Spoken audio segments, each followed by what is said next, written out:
Hey detectives! Welcome back. We've got another mysterious case to explore. The case of Debra Newell. Debra Newell was a highly successful and affluent woman who had built her fortune through hard work and dedication in the interior design industry. After years of climbing the ranks, she founded her own design firm, Ambrosia, where she spent 3 decades pursuing her passion. Regardless her professional success, her personal life was a different story. She had been married 4 times, but each union ended in divorce. While she was a devoted mother to her 4 children, but her with an intense desire for a happier home life. A few years ago, her family experienced a tragedy. Her sister, Cindy, was brutally murdered by her husband, Billy Vickers, in March 1984. What's more heartbreaking is that their mother testified against Cindy and supported Billy throughout the trial. As a result, Billy spent only a few years in prison for his heinous crime. Debra was deeply affected by the tragedy, leaving her with anxiety and lingering fear of guns. Despite being encouraged by friends to purchase a pistol for protection, she was unable to bear the thought of having a gun near her, and she lived alone for a long time. Debra prioritized her physical appearance and lifestyle. She invested significant time and money in skin care, makeup, and hair, and surrounded herself with luxurious items from brands like Chanel, Cartier, Denam, and Gucci. Despite her beautiful life, Debra felt incomplete without a loving partner. John Meehan was born on February 3, 1958, in California.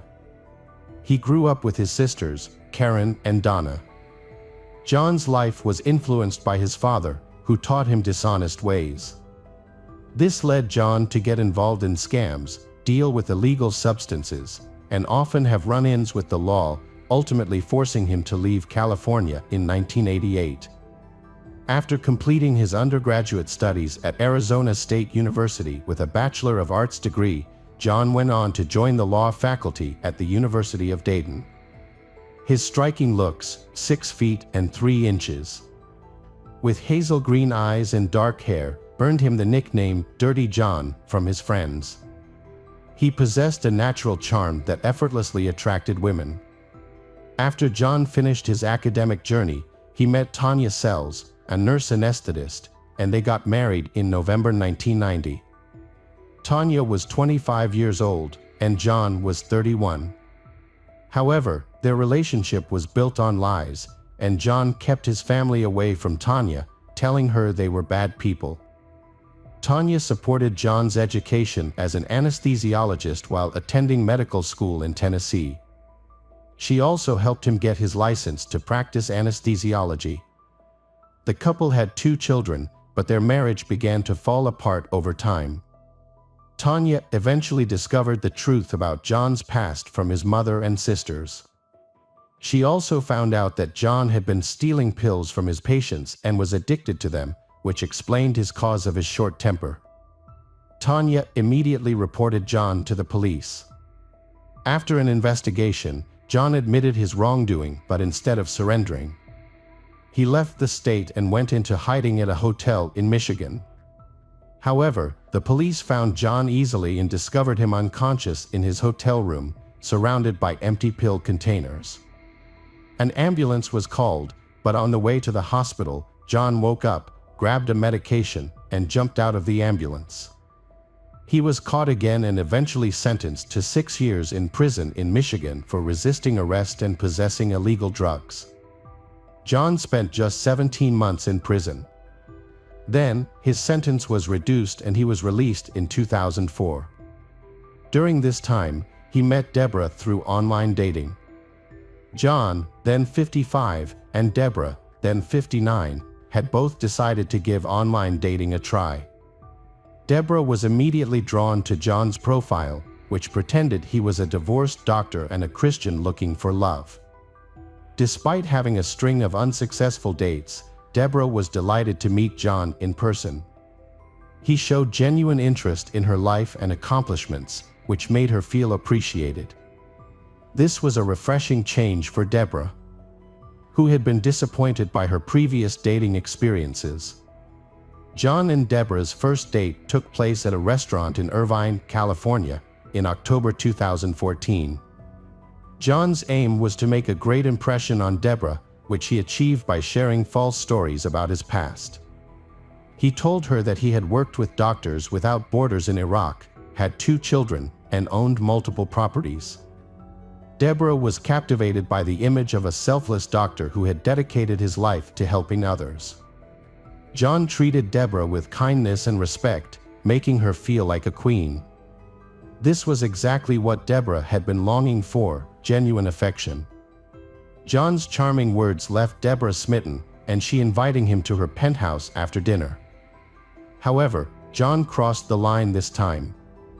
After a few kisses, he tried to get intimate with Deborah, but she didn't feel comfortable, so she asked him to leave. The next morning, John apologized profusely, attributing his behavior to too much alcohol and an inability to control his emotions. This admission won back Deborah's trust, and their relationship continued to blossom. As their love progresses, Deborah and John spent more time together. On their third date, he expressed his love for Deborah and proposed to her. She was thrilled with their connection and chose to overlook some red flags. One notable instance was when John wore worn and somewhat unclean medical scrubs to a charity event hosted by Deborah, claiming he hadn't had time to change. Despite this, Deborah proudly introduced him to her friends as her doctor, and they took photos together. Their connection deepened, and they eventually decided to move in together. Deborah's daughter Jason lived with her in the penthouse. Jason was unhappy with the men her mother was dating, and in particular, she had concerns about John. Jason found it unusual that her mother, who had impeccable taste and favored designer brands like Gucci, was in a relationship with someone who wore dirty, unkempt clothing. Jason noticed him showing curiosity about the artwork in her mother's apartment, almost as if he was determining its value. After only meeting for 5 weeks, John convinced Deborah that they should live separately, and they rented a house on Balboa Island's waterfront for $6,500 per month. Deborah paid $80,000 up front to cover several months of rent.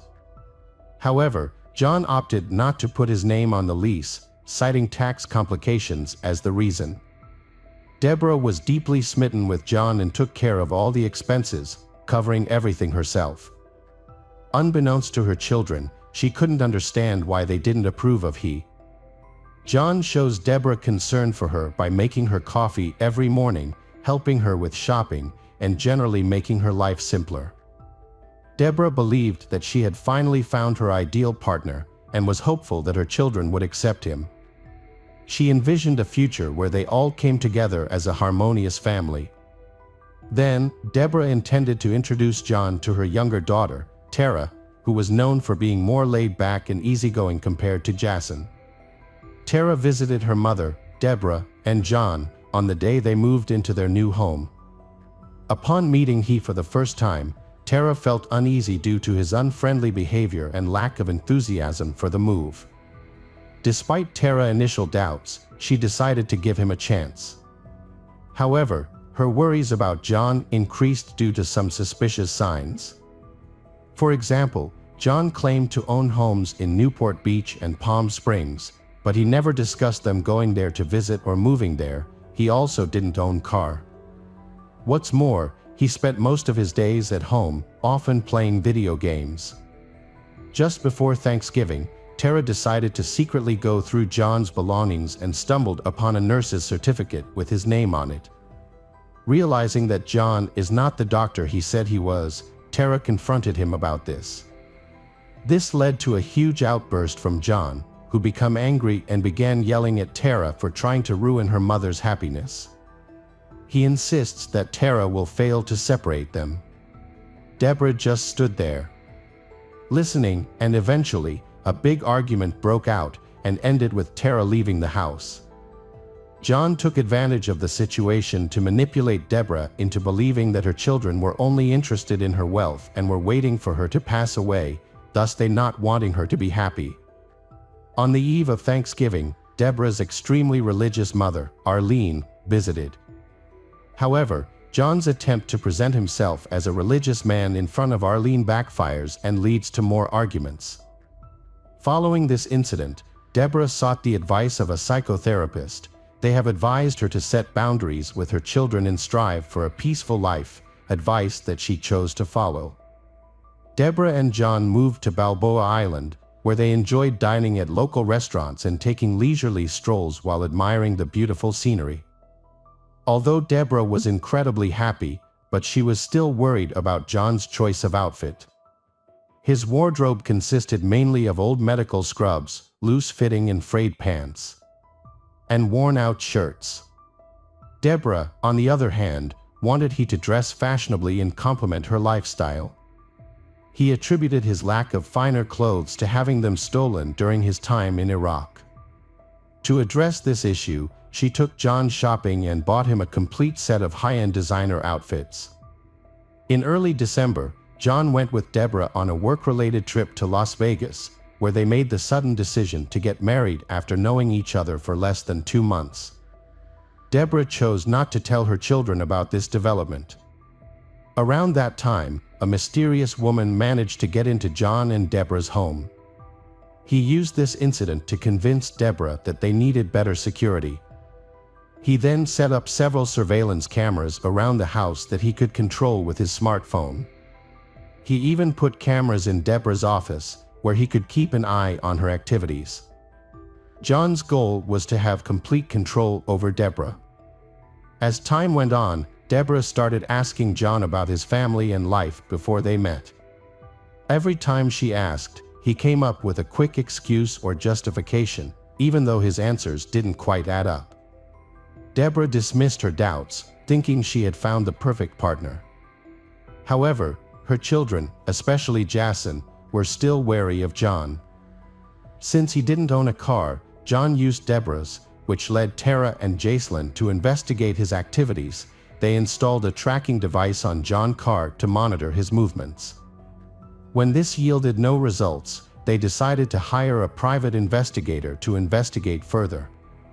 The investigators' findings were shocking. John had filed for bankruptcy, held a nursing license but not a medical license, and had lived in multiple states, including Arizona, Ohio, Indiana, Tennessee, and California. Furthermore, he had been in the Orange County Jail. When Tara and Jason shared these things with their mother, Deborah, she remained unwavering, stating that her love for John would not change, even if the things were true. In late March, Deborah received a letter meant for John. The letter was from a former prison inmate, but before she could read it, he hastily took it from her. Initially, he was very angry, accusing her of not trusting him. He later claimed that the letter was from a friend he was providing emotional support to. Deborah was uneasy about John's explanation, and her concerns grew. The day after discovering lies, when John's left for work, and she decided to search through his belongings. This search revealed shocking truths about he. She found out that he was a former nurse anesthetist who had become addicted to pain medication, which led to his arrest and the downfall of his career. What's more disturbing is that Deborah discovers that he is a scammer and has been stealing from women he meets online. As Deborah searched further, she found court records showing that John had a search warrant issued for his storage unit. When authorities searched the unit, they found a handgun, bullets, a GPS tracker, syringes, and other suspicious items. This information was alarming. But what caught Deborah's attention was that he had multiple restraining orders against him from different women. The most unsettling fact, however, was that John had been released from prison on October 8th and had met Deborah just days later. Too overwhelmed by these facts, Deborah felt a mix of shock and fear. She realized that John was a violent felon who posed a big threat to her and her children. Despite the danger, Deborah decided to calm and waited for the right moment to take action. When John left for the hospital due to back problems, Deborah seized the opportunity. With her family's help, she quickly moved out of the house while he was away.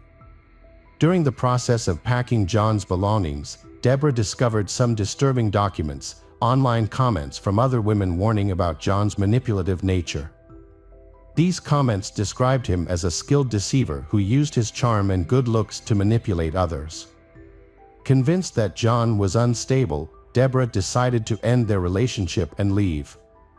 However, John continued to message her, apologizing and asking her to visit him in the hospital. Feeling guilty, she eventually gave in to his requests. By June 2015, he had managed to persuade Deborah to reconcile with him. He offers a defense about the objects she found and confesses to hiding his past, believing she wouldn't care about it if he were honest. He admitted to lying about being a doctor to impress her and now begged for her help to turn his life around. Deborah decided to give her husband another chance and they moved to a new apartment in Irvine.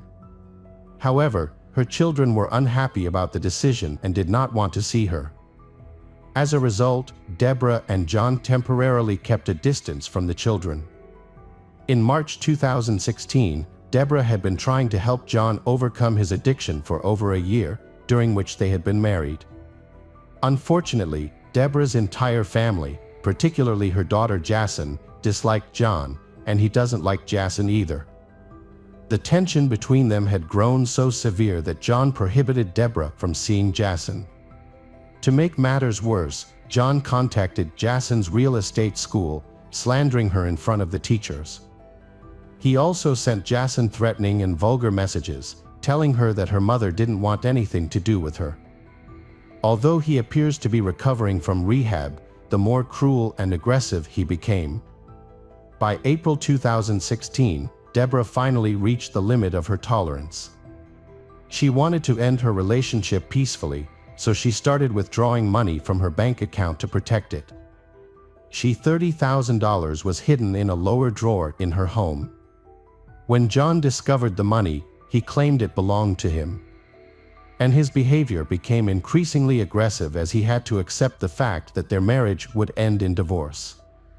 Realizing she needed to escape, Deborah took some personal items and moved to her friend Jacqueline's apartment in Irvine, which had a secure complex with multiple surveillance cameras. She attempted to obtain a restraining order but was denied by an Orange County judge. John lived in another state and was doing no harm, so all she could do was end the relationship and try to move on. After they separated, John moved to one of Deborah's house in Nevada. Despite her ignoring his calls, he persisted in contacting her. On June 11, 2016, John made another move, aimed at getting Deborah's attention. That day, Deborah drove her Jaguar to work and parked it in the office parking lot. During her work hours, the car was stolen. It was later found about a block and a half away, drenched in gasoline. The car had not been set on fire, it sustained minor damage. Security footage clearly identified John as the perpetrator of the theft.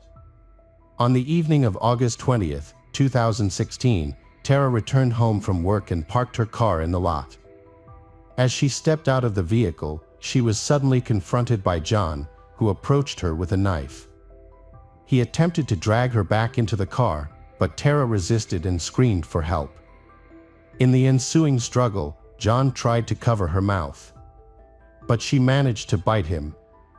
Tara, wearing heavy boots, used her leverage to kick John and knock the knife out of his hand. Seizing the opportunity, she picked up the knife and stabbed John multiple times, inflicting a total of 13 wounds.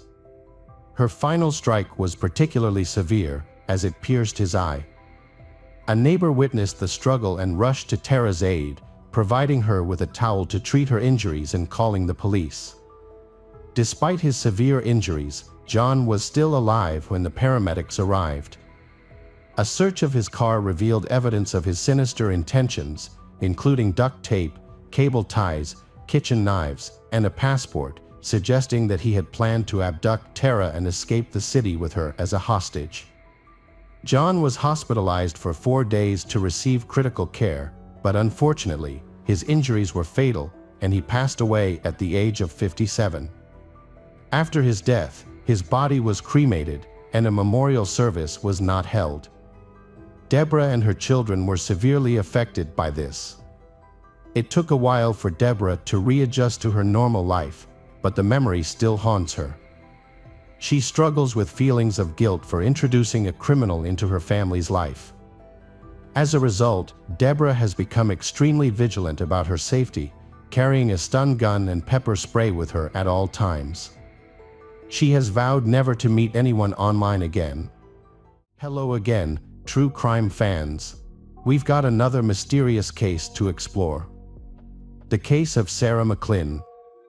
Harold Sacco was born in Titusville, Florida, on September 11, 1961, and later became a resident of Kansas City. His family had 12 siblings, and he was known to be responsible and help his siblings with housework. After college, Harold opened his own pizzeria and expanded his business, opening 2 more restaurants in Lawrence and Topeka. In 1990, he relocated to Lawrence with his then-wife Anna and their 3-year-old daughter Mendez.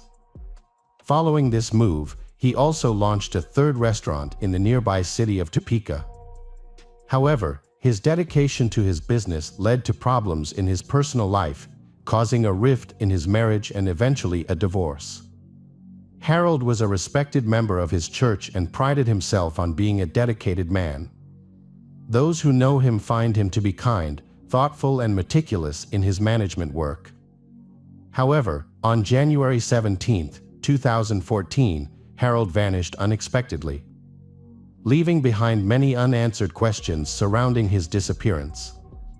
The day started like any other Friday, with the weekend just ahead. People continued to go about their daily business, including the staff at his pizza shop. However, when they arrived at work, they found the restaurant deserted and quiet.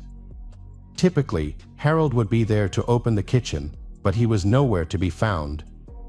What's more, no one had heard from him in several days, which was unusual. Concerned for Harold's safety, staff contacted police and asked them to check on him at his home on West 26th Street. Later that day, an officer visited Harold's residence, knocking on the front door and window, but receiving no response. The officer then looked inside and saw a man lying face down on the floor. Police entered the house and confirmed the man was Harold. He was lying in a pool of his own blood and had clearly been dead for several days. Moreover, the scene suggested that Harold's death was no accident. His hands were bound behind his back with zip ties, indicating that someone had intentionally restrained him. His legs were also tied, further suggesting a deliberate act. The most disturbing detail, however, was the deep gash in his throat, which had severed the bone and made survival impossible. The officers were confronted with a gruesome scene. In addition to the ties and the fatal wound, the police found several empty bottles at the opposite end of the room, as well as a phone and laptop that didn't belong to Harold. They also noted that Harold's car was missing from the driveway. One peculiar piece of evidence was the word "freedom" scrawled on the wall in Harold's blood. As the police presence in the Harold's house, this attracted the attention of curious neighbors. The officers decided to use this to their advantage by asking more questions. Through these investigations, that they discovered Harold wasn't living alone. Neighbors reported that he was living with a girl he referred to as his stepdaughter. This information proved crucial for the investigation, as it revealed that there was someone who not only knew Harold well and had regular contact with him, but was also likely present at the crime scene. It was eventually confirmed that the stepdaughter was 18-year-old Sarah McLynn, who had been living with Harold for the past 2 years. However, Sarah was missing. This caused the police to become suspicious. Finding her became a top priority, as her disappearance left many unanswered questions. She could have been a victim, witness, suspect, or none of these. It was crucial to locate her. Then police notified Harold's family and friends about the incident. A funeral for Harold was planned for February 8, 3 weeks after the incident. The police asked the public to contact Douglas County forensic investigators with any information about Sarah's location. A $1,000 reward was offered for any information that could help find her. Sarah McLin was born on July 9, 1994, in Topeka, Kansas. She was raised in a loving family with her parents and 2 siblings. And she had an especially strong bond with her sister.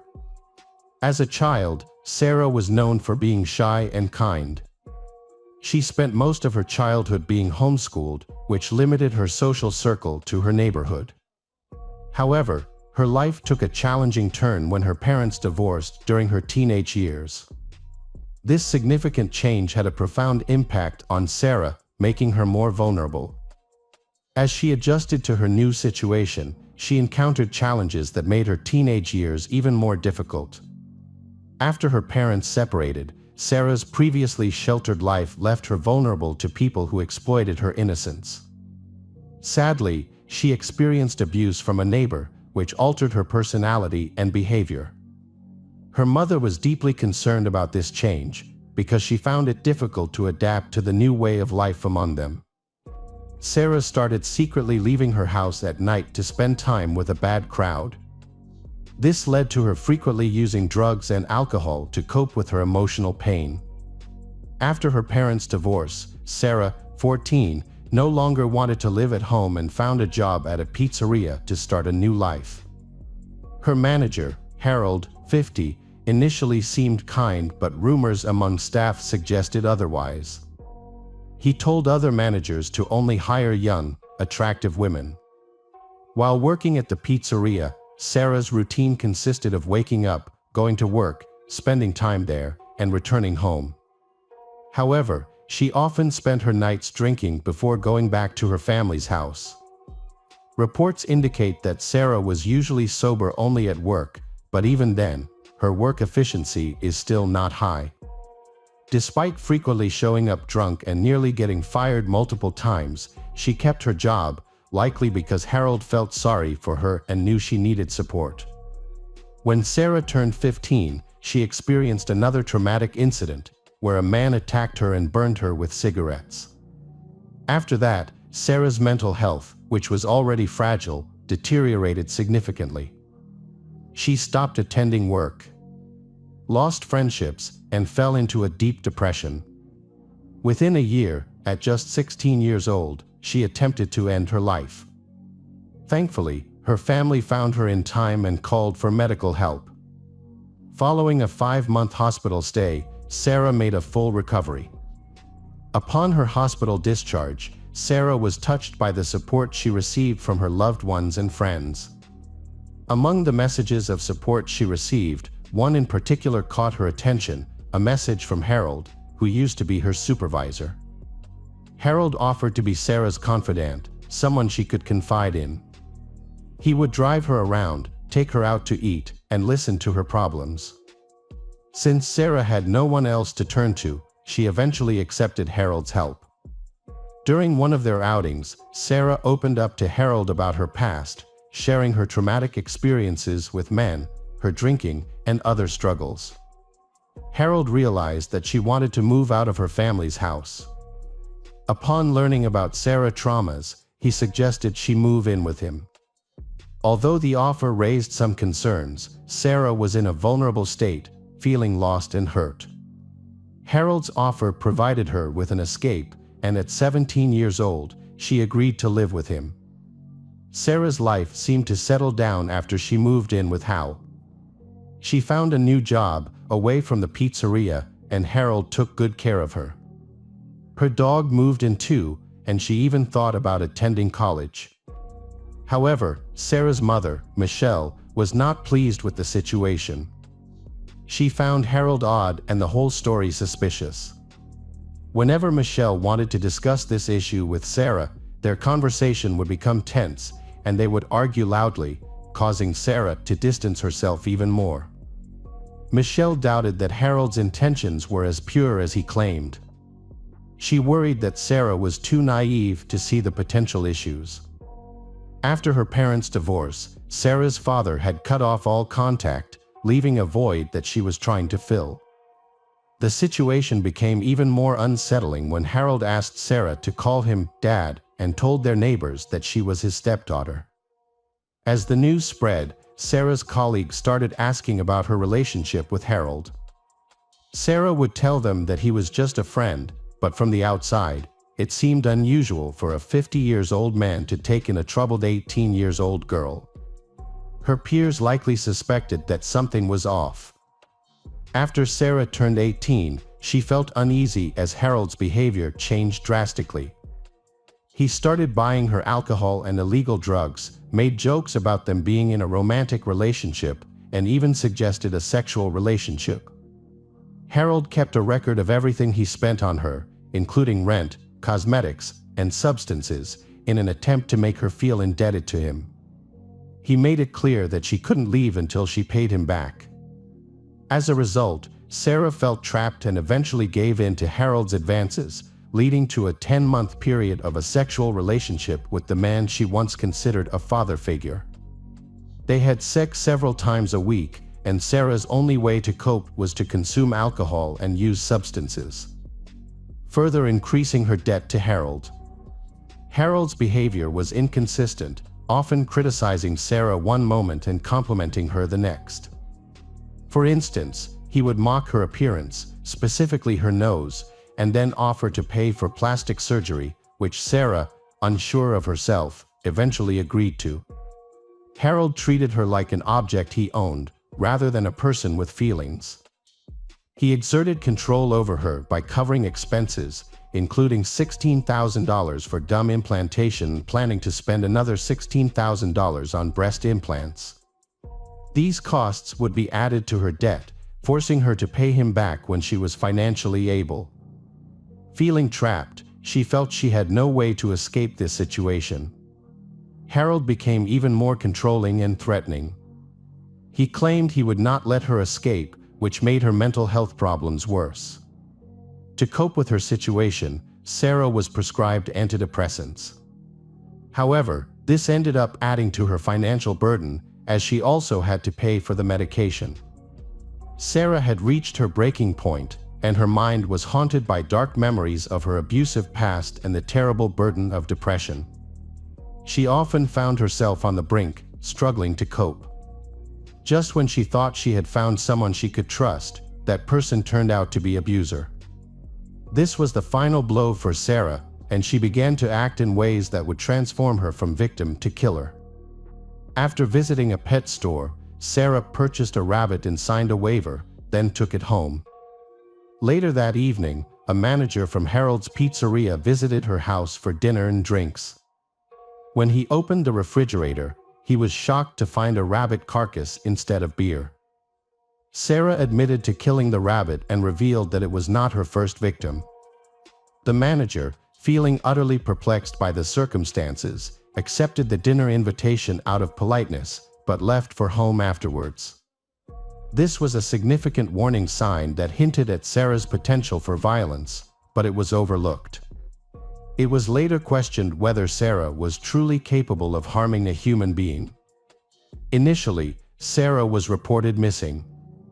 However, as the investigation progressed, she became the prime suspect. Detectives soon discovered that she had packed her belongings, taken the dog, stolen a car, and left town. Although initially believed to be heading to Texas, Sarah changed her plans and went to Florida, drawn by the warmer weather and scenic ocean views. Based on this new information, she was officially declared a wanted person. Sarah was a prime suspect in Harold's murder and considered mentally unstable, posing a threat to others.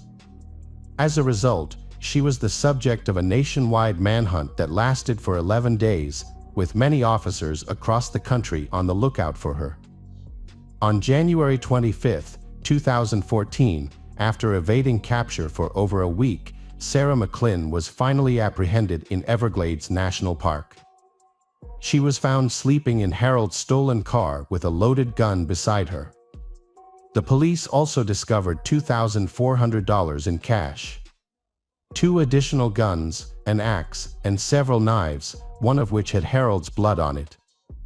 Following her arrest, Sarah underwent a 3-hour interrogation, during which she confessed to the murder.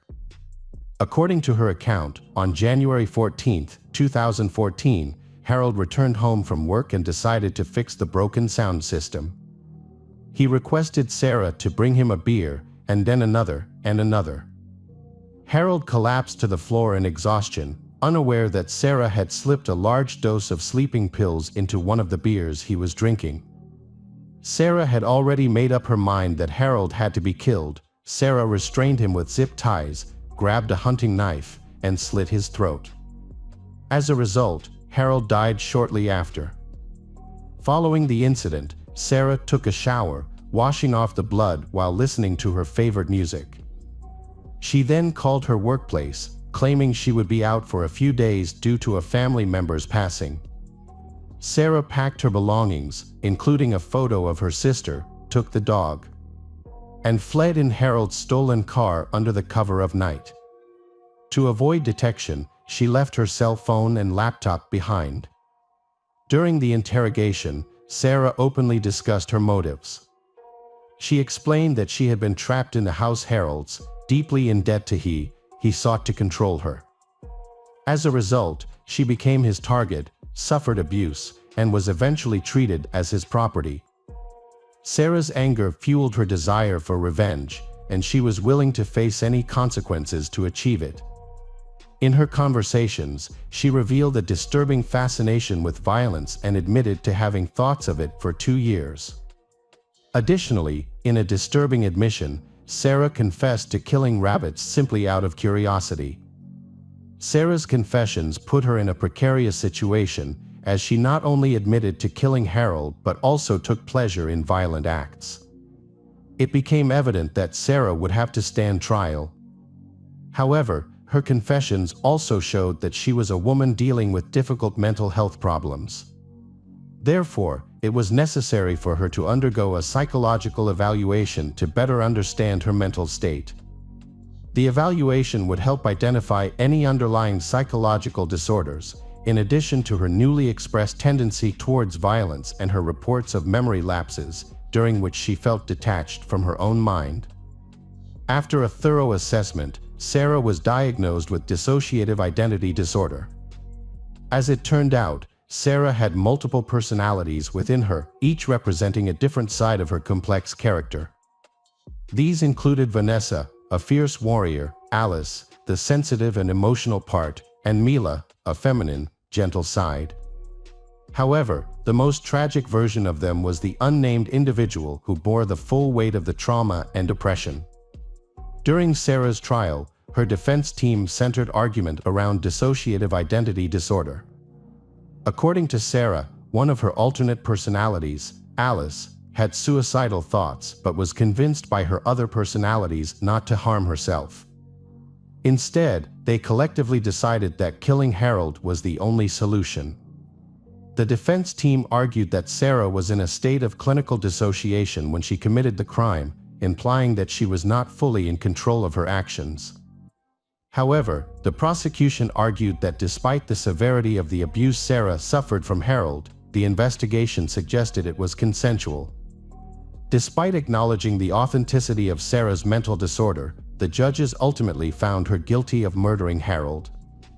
She was sentenced to life in prison with the possibility of parole after 50 years, a verdict that shocked both Sarah and her family. The sentencing decision raised concerns that the court had not adequately considered the long-term abuse Sarah endured and her mental state at the time of the crime. As a result, many felt that her punishment was disproportionately harsh. In response, Sarah filed an appeal, arguing that the court should have taken her history of abuse into account during the trial. Fortunately, by that time, more evidence of Harold's horrific behavior had come to light. Upon analyzing his computers, detectives discovered a large collection of illegal pornography. Furthermore, another woman reported that Harold had abused her 2 daughters. Considering this new evidence, Sarah's appeal led to a reduced sentence of 25 years, a 50% decrease from the original sentence. Despite this new information, Sarah remains incarcerated. The judge acknowledged that Harold had indeed abused and manipulated Sarah, but emphasized that this did not justify her premeditated murder. Initially, Sarah was a victim of Harold's exploitation. He was a master manipulator, deceiving many in with his charm. Some individuals still recall his generosity, as he had helped employees in financial. Harold's family acknowledges his wrongdoing but also remembers his positive qualities. They believe he needed help, not death. Similarly, Sarah's family agrees that she should face consequences for her actions but thinks the sentence was too severe, given the circumstances of her trying to escape her abuser. Harold was a complex individual, well-liked by many, yet with a darker side. His story shows how life's difficulties, traumatic incidents, and not having enough support can result in very unfortunate consequences. Sarah was abused by someone she trusted, suffered lasting damage to her mental health. However, this trauma does not excuse her intentional killing of another person. Ultimately, Harold's story teaches us to look beyond a person's appearance, as their true nature may be hidden. Harold, perceived as kind and generous, was actually manipulative and predatory. Welcome back, detectives. Let's dive into another horrible case. The case of Sherry Miller. Sherry Miller was born on October 13, 1971, in Flint, Michigan, a once prosperous Midwestern auto industry city that had fallen on hard times. Her childhood was marked by hardship, growing up without a father figure in her life. Her mother led a loose lifestyle, often drinking heavily and changing partners frequently. Sherry's childhood was spent in a trailer next to her mother's men, who regularly abused her. According to Sherry, she was abused from the age of 3 or 4. By the age of 16, she had left to fend for herself. At 17, she married, became pregnant, and had a child. However, her marriage eventually ended. Sherry remarried and divorced again. Her second husband, Tribby, had a history of violence and was convicted of second-degree child abuse for assaulting his own child, resulting in multiple skull fractures. Although Tribby was tried for abusing her 6-year-old daughter, he was acquitted due to insufficient evidence. By the age of 26, Sherry was a single mother of 3 children, each from a different father. To support her family, she worked multiple jobs. Although she may not be a model, Sherry possessed a charm that drew people to her. In 1997, Sherry's life changed when she started working as an accountant at B&O Auto Salvage, a company owned by 47-year-old Bruce Miller. It was there that she saw a man who could provide for her and her children. Bruce Miller was born on July 26, 1951. He spent many years working at General Motors. After leaving General Motors, Bruce Miller moved into the auto scrap business, where he would collect old cars and resell their parts. Bruce Miller was married 3 times and had a passion for racing and socializing. He was known for his generosity and openness to others. When Sherry joined his company as an employee, Bruce Miller initially wasn't interested in her romantically. However, Sherry eventually caught his attention, and they began an office romance despite their 20-year age difference. Their relationship progressed quickly. Bruce Miller was delighted with the attention Sherry was getting, and the couple quickly moved from dating to living together. Just 4 months later, on April 23, 1999, Bruce Miller and Sherry were married in Las Vegas.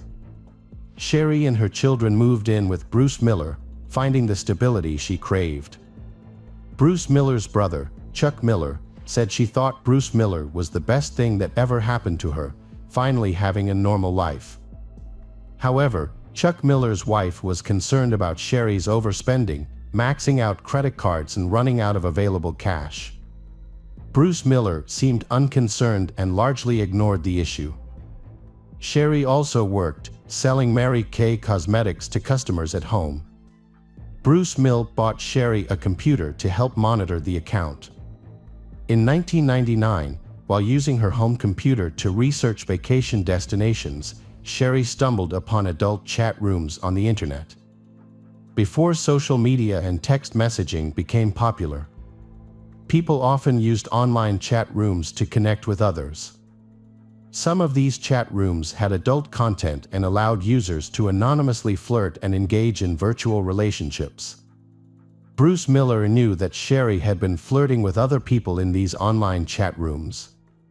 However, he considered this behavior harmless and chose to trust her, not wanting to create tension in their marriage. Sherry quickly became comfortable in the virtual world, regularly logging into chat rooms and sharing her deepest desires with strangers under various pseudonyms. One of the men Sherry met online was Jerry Cassidy, who used the pseudonym Rena Dudes.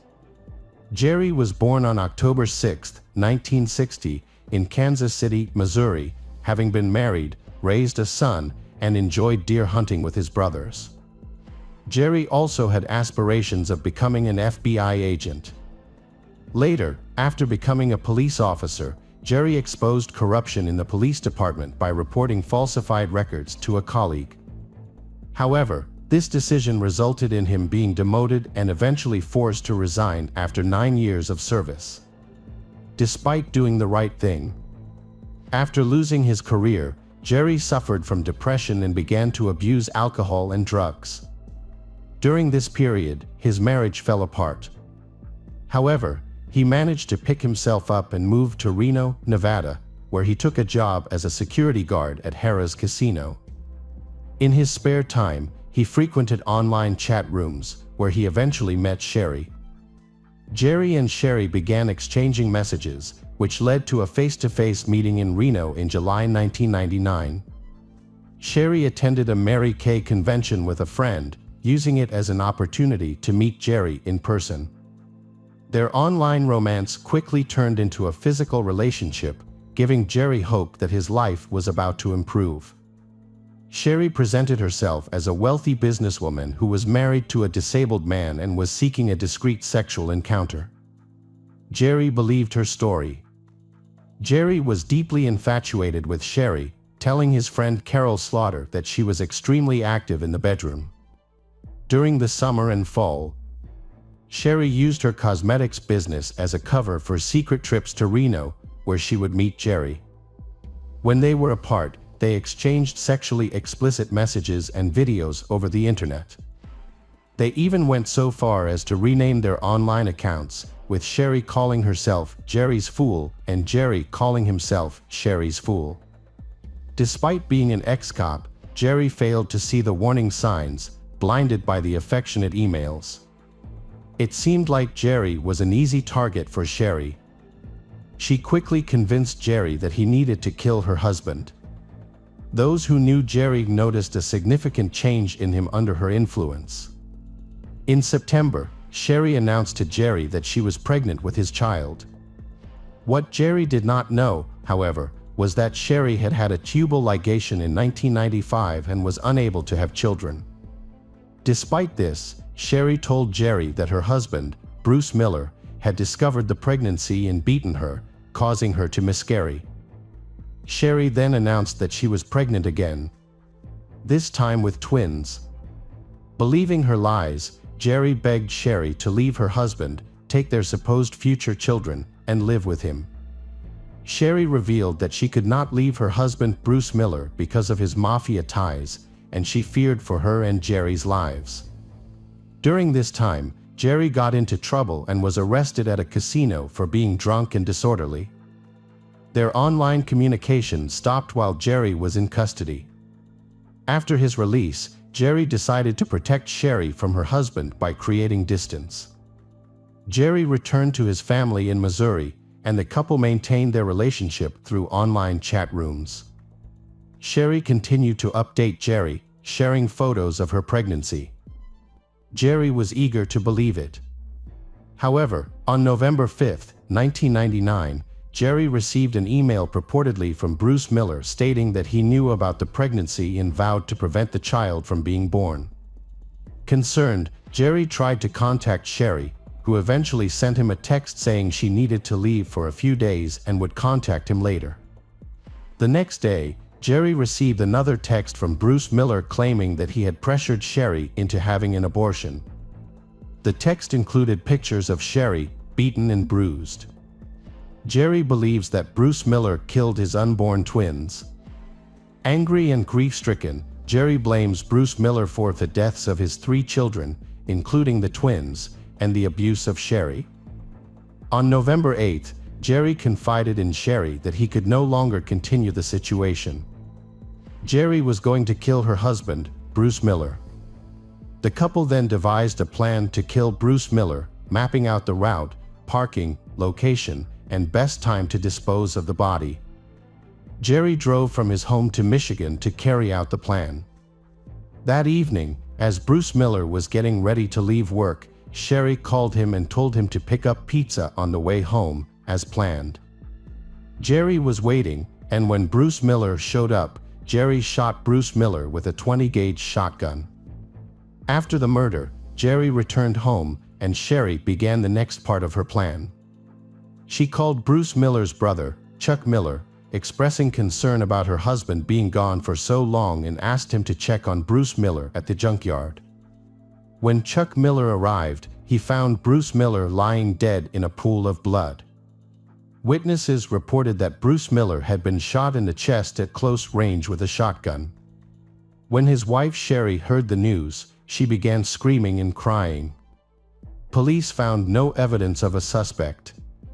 They discovered that Bruce Miller often carried large amounts of cash and initially suspected his death was the result of a robbery because his wallet was missing. None of the leads came up and the case was soon closed.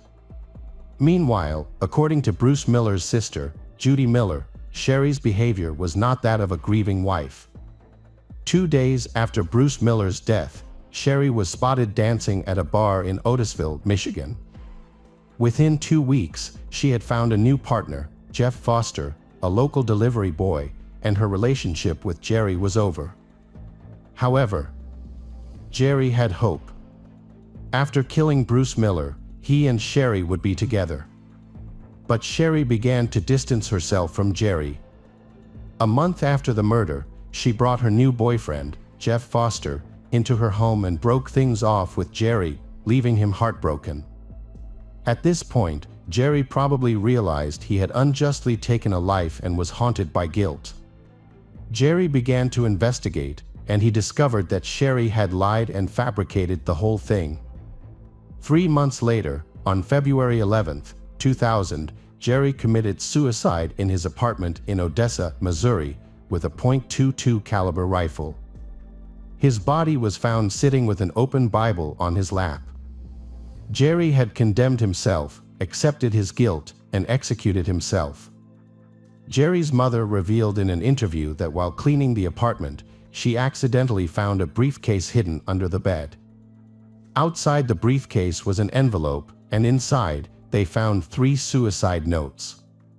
The contents of the letters indicate that Jerry confessed to killing Bruce Miller because he believed that Bruce Miller had abused Sherry and killed Jerry's 3 unborn children. However, the letters also made it clear that Sherry had lied to Jerry about the acts that Sherry had accused Bruce Miller of. In the letter, Jerry said that he went there and killed Bruce Miller.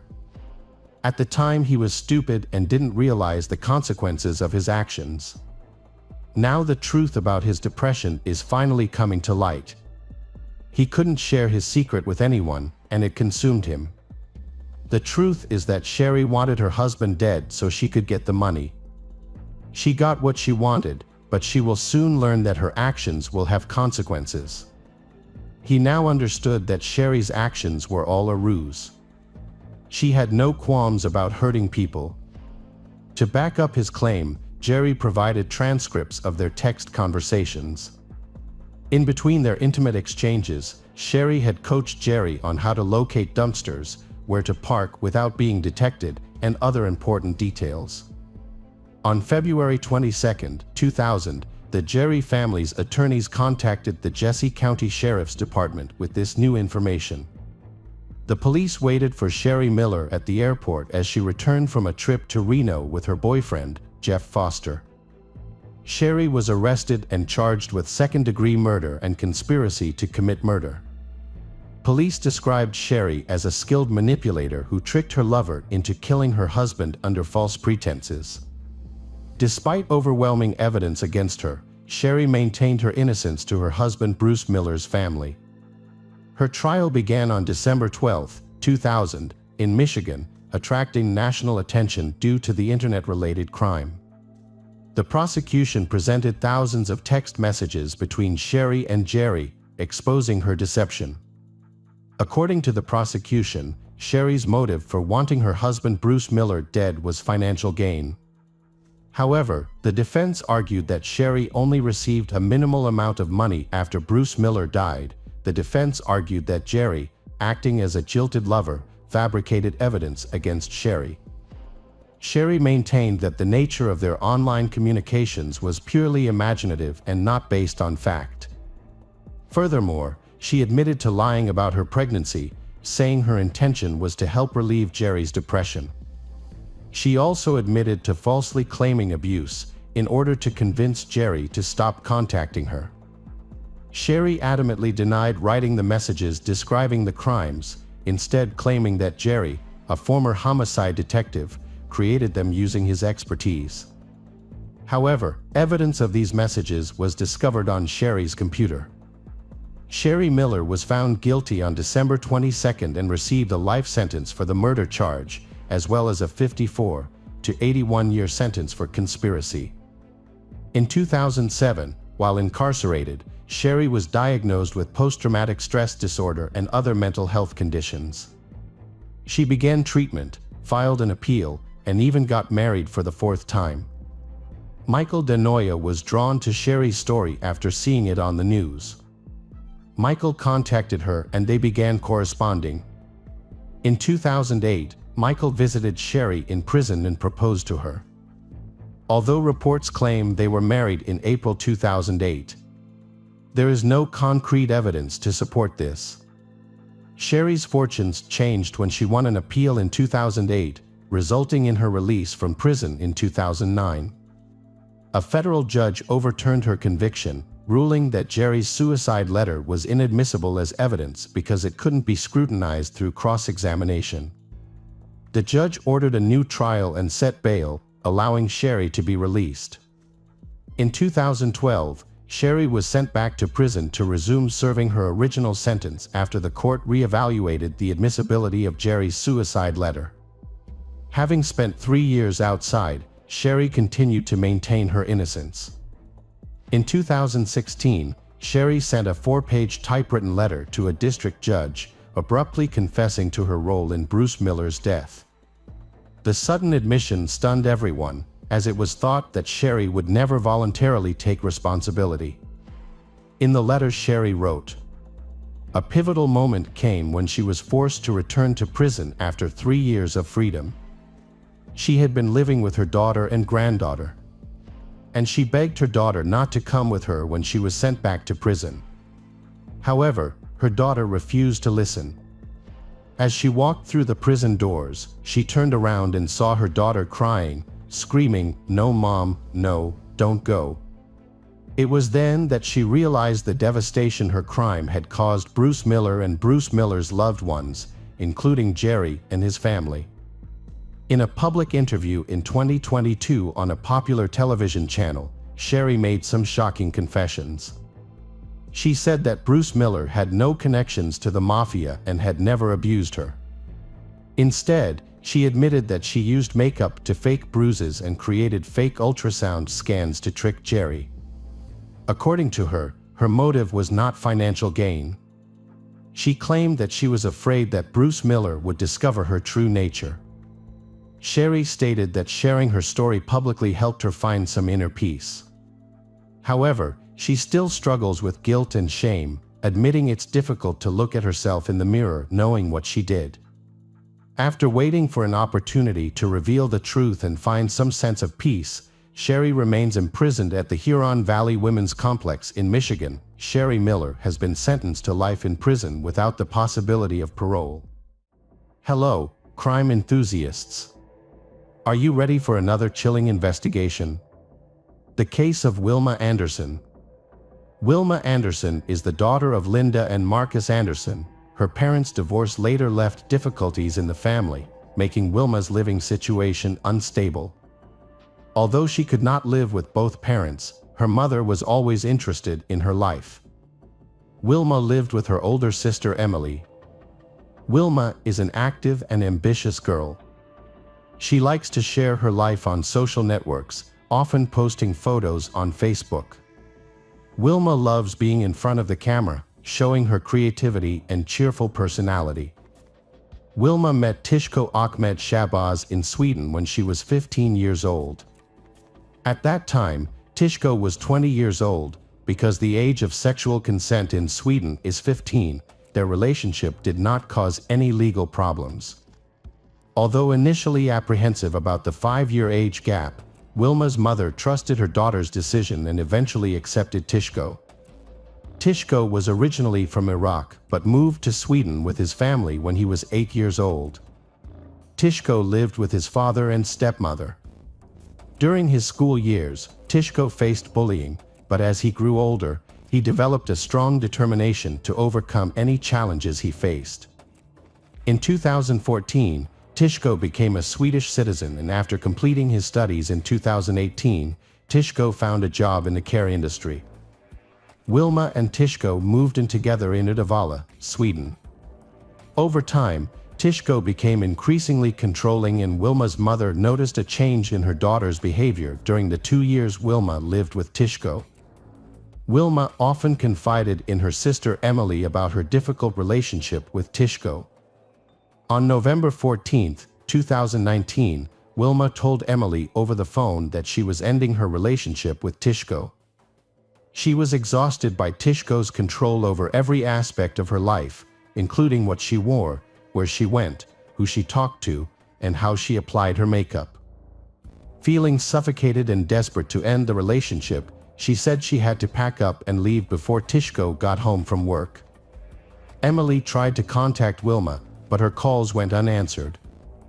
The next day, November 15th, Wilma missed her dentist appointment.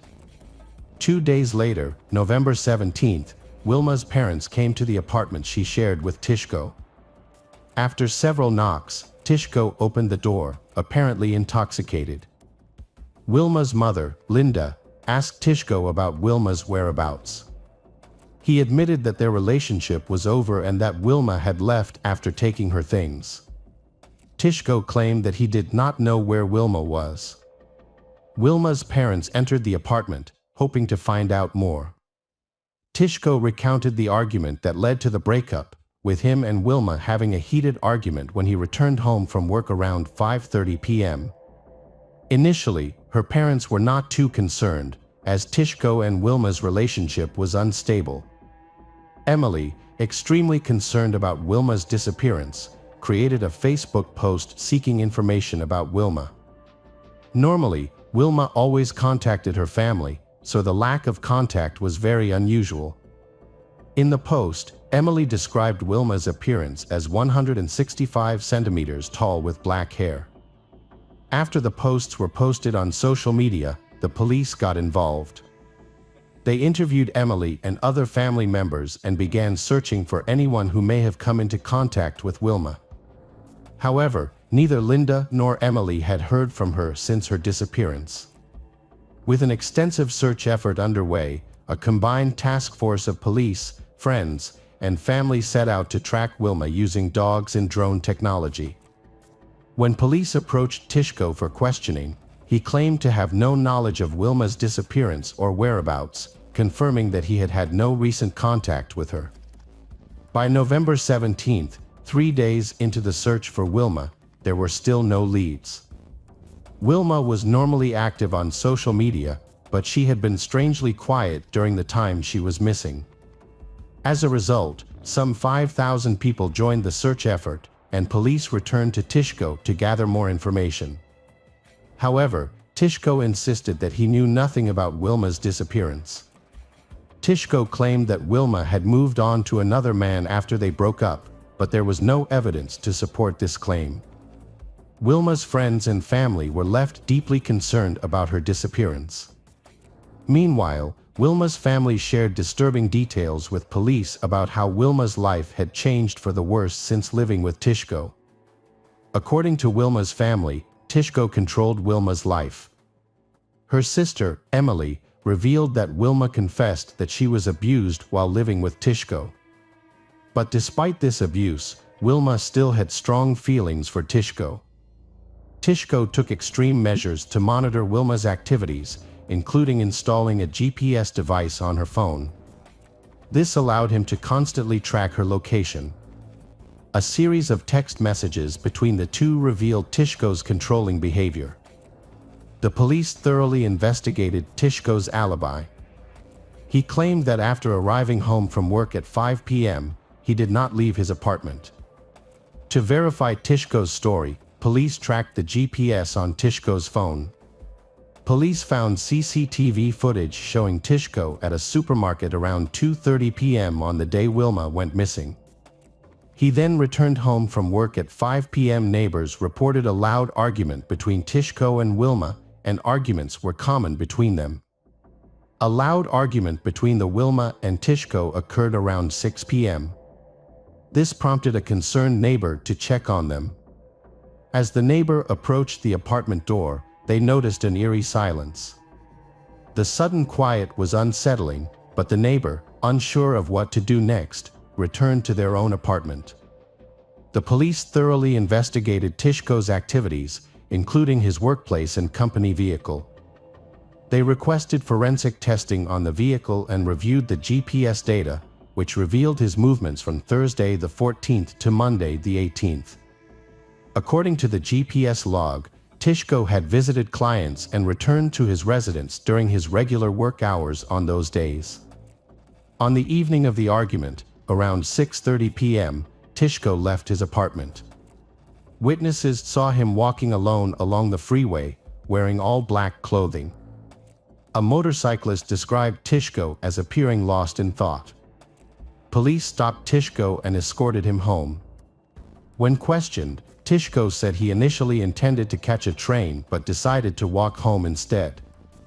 However, the police did not file an official report on the incident. Later, on November 19, 2019, Tishko was arrested. He had obvious scratches on his wrists.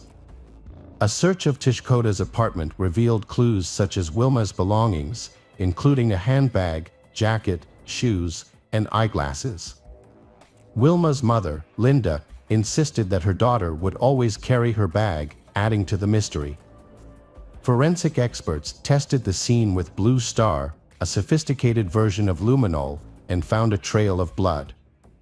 Every room had blood on the walls and floors, suggesting a violent struggle had taken place throughout the apartment. The bed had a gruesome stain, a torso-shaped mark that was visible under the glow of Blue Star. The discovery of muscle tissue on a knife and on the living room wall added to the horrific scene.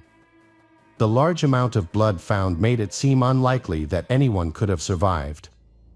The search continued outside the apartment, where trash bags were found containing Tishko's bedding with incriminating blood stains. Confronted at the police station, Tishko was shown the evidence against him.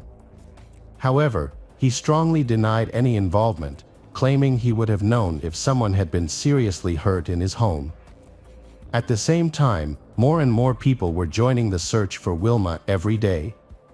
The apartment where Wilma was last seen has now been turned into a crime scene, but all attempts to contact Wilma have been unsuccessful. 2 weeks after Wilma went missing, on November 28, police brought in sniffer dogs to assist in the search. These trained dogs are experts at detecting the scent of dead bodies. When they entered the bedroom, one of the dogs quickly indicated that it had found something, a sign that there was likely a dead person or human remains in the area. A strong, unpleasant stench filled the apartment, making the already gloomy atmosphere even more oppressive. The police had searched the place before, but this time they carefully searched the bedroom, paying special attention to the area the dogs had marked. They focused on a wardrobe, which at first glance looked like another piece of furniture. However, inside this ordinary-looking wardrobe was a small travel suitcase. When they opened the suitcase, the police found a large object wrapped in aluminum kitchen foil. When they carefully removed the foil, they witnessed a horrifying sight with blood stains on the foil. Wilma's head had been severed, wrapped, and secured with tape. The travel case, which held the gruesome evidence of Wilma's fate, was sent to the forensic labs in Gothenburg for further analysis. A detailed examination uncovered Tishko's fingerprints. The investigation revealed the shocking conclusion of the case. Although the exact cause of Wilma's death could not be confirmed, investigators found severe injuries to her head and eyes consistent with blunt force trauma. The violent nature of the decapitation made it difficult to assess the full extent of Wilma's head injuries.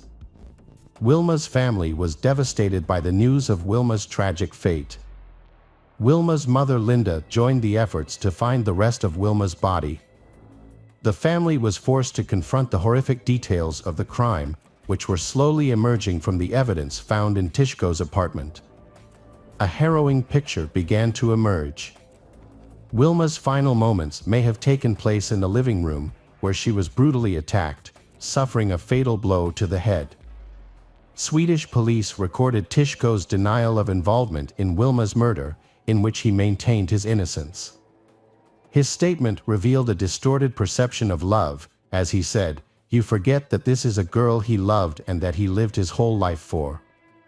If he killed her, he wouldn't be able to keep her head."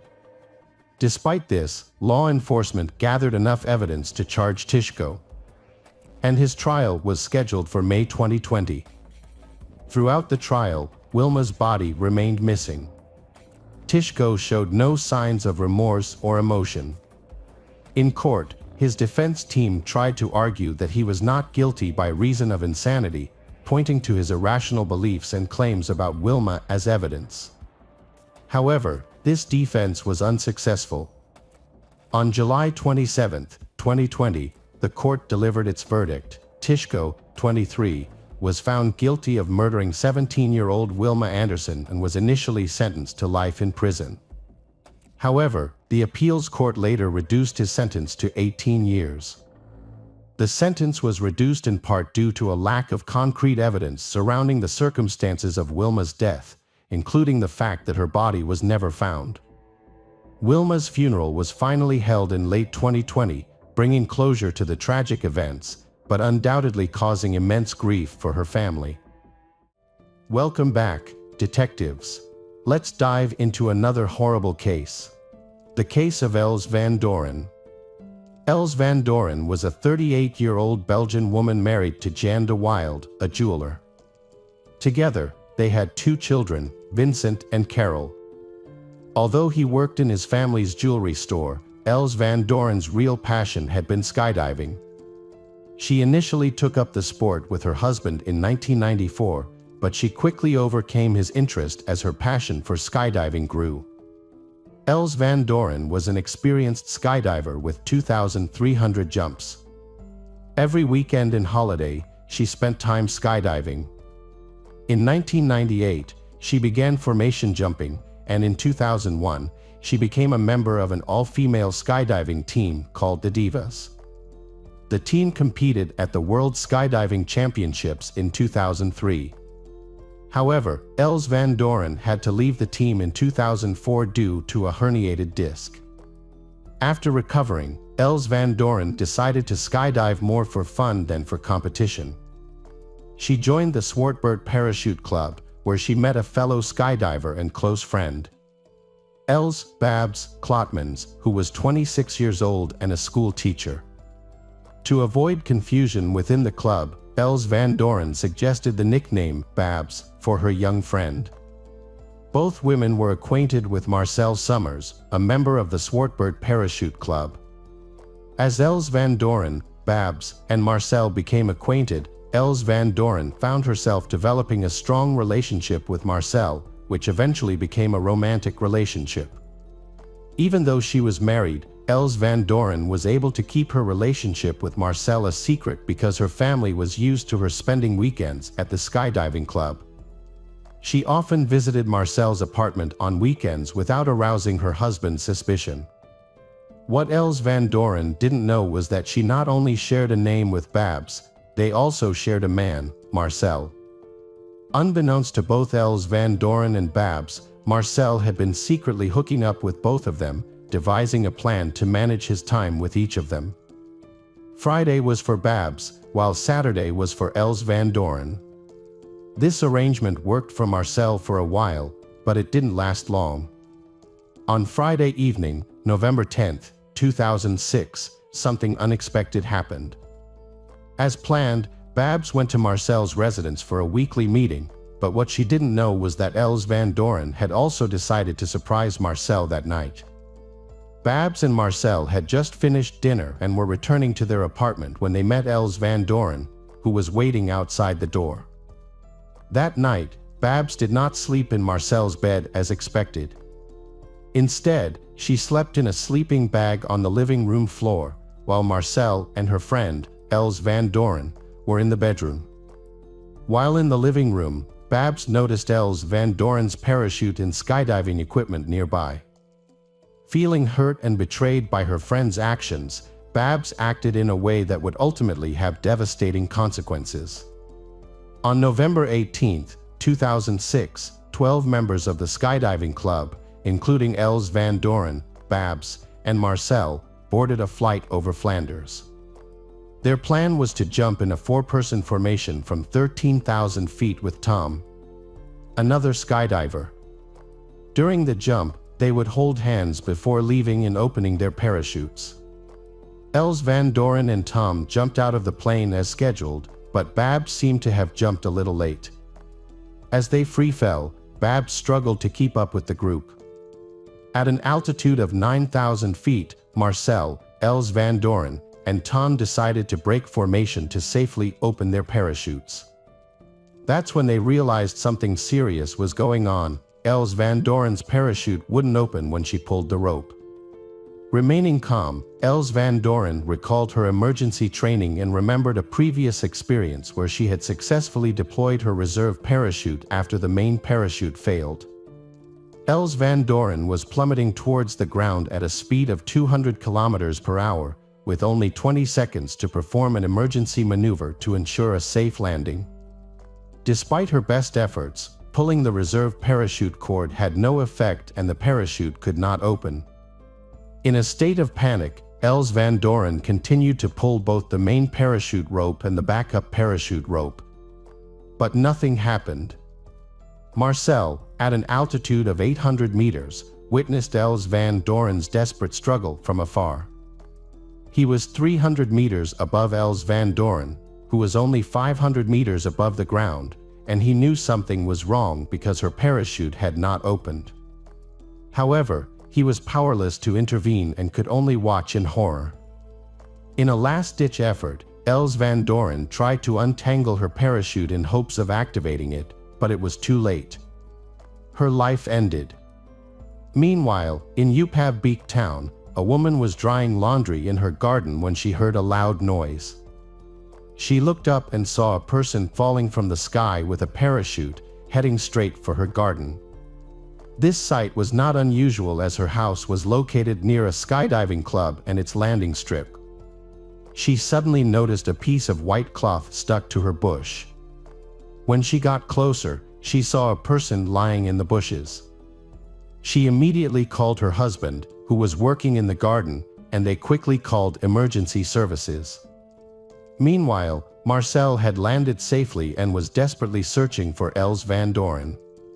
He spotted an ambulance and followed it to the scene where Els Van Doran had landed. As he rushed towards her, he was restrained by the emergency team so they could work. Despite their efforts to resuscitate her, Els Van Doran died. Marcel emphasized that Els Van Doran's parachute was inoperable, pointing out that it was unusual for both the main and reserve parachutes to fail to open. He then contacted Els Van Doran's husband, Jan, to tell him the news. Jan rushed to his wife's side, while Tom and Babs returned to the skydiving club to break the tragic news to the other members. The news was heartbreaking. Babs was overcome with grief, falling to her knees and crying in pain. Els Van Doran's husband, Jan, went to the skydiving club to pick up her belongings. When he arrived, he met Babs, who offered to help him. However, Jan found it strange that Babs seemed to stand still with a strange grin on her face. She walked towards the dressing room with Jan following, but then suddenly locked the door, leaving Jan outside. After a long wait, Babs finally walked out carrying Els Van Doran's belongings. At the scene of the accident, police found Els Van Doran's parachute and helmet. The helmet had a camera that recorded her final jump.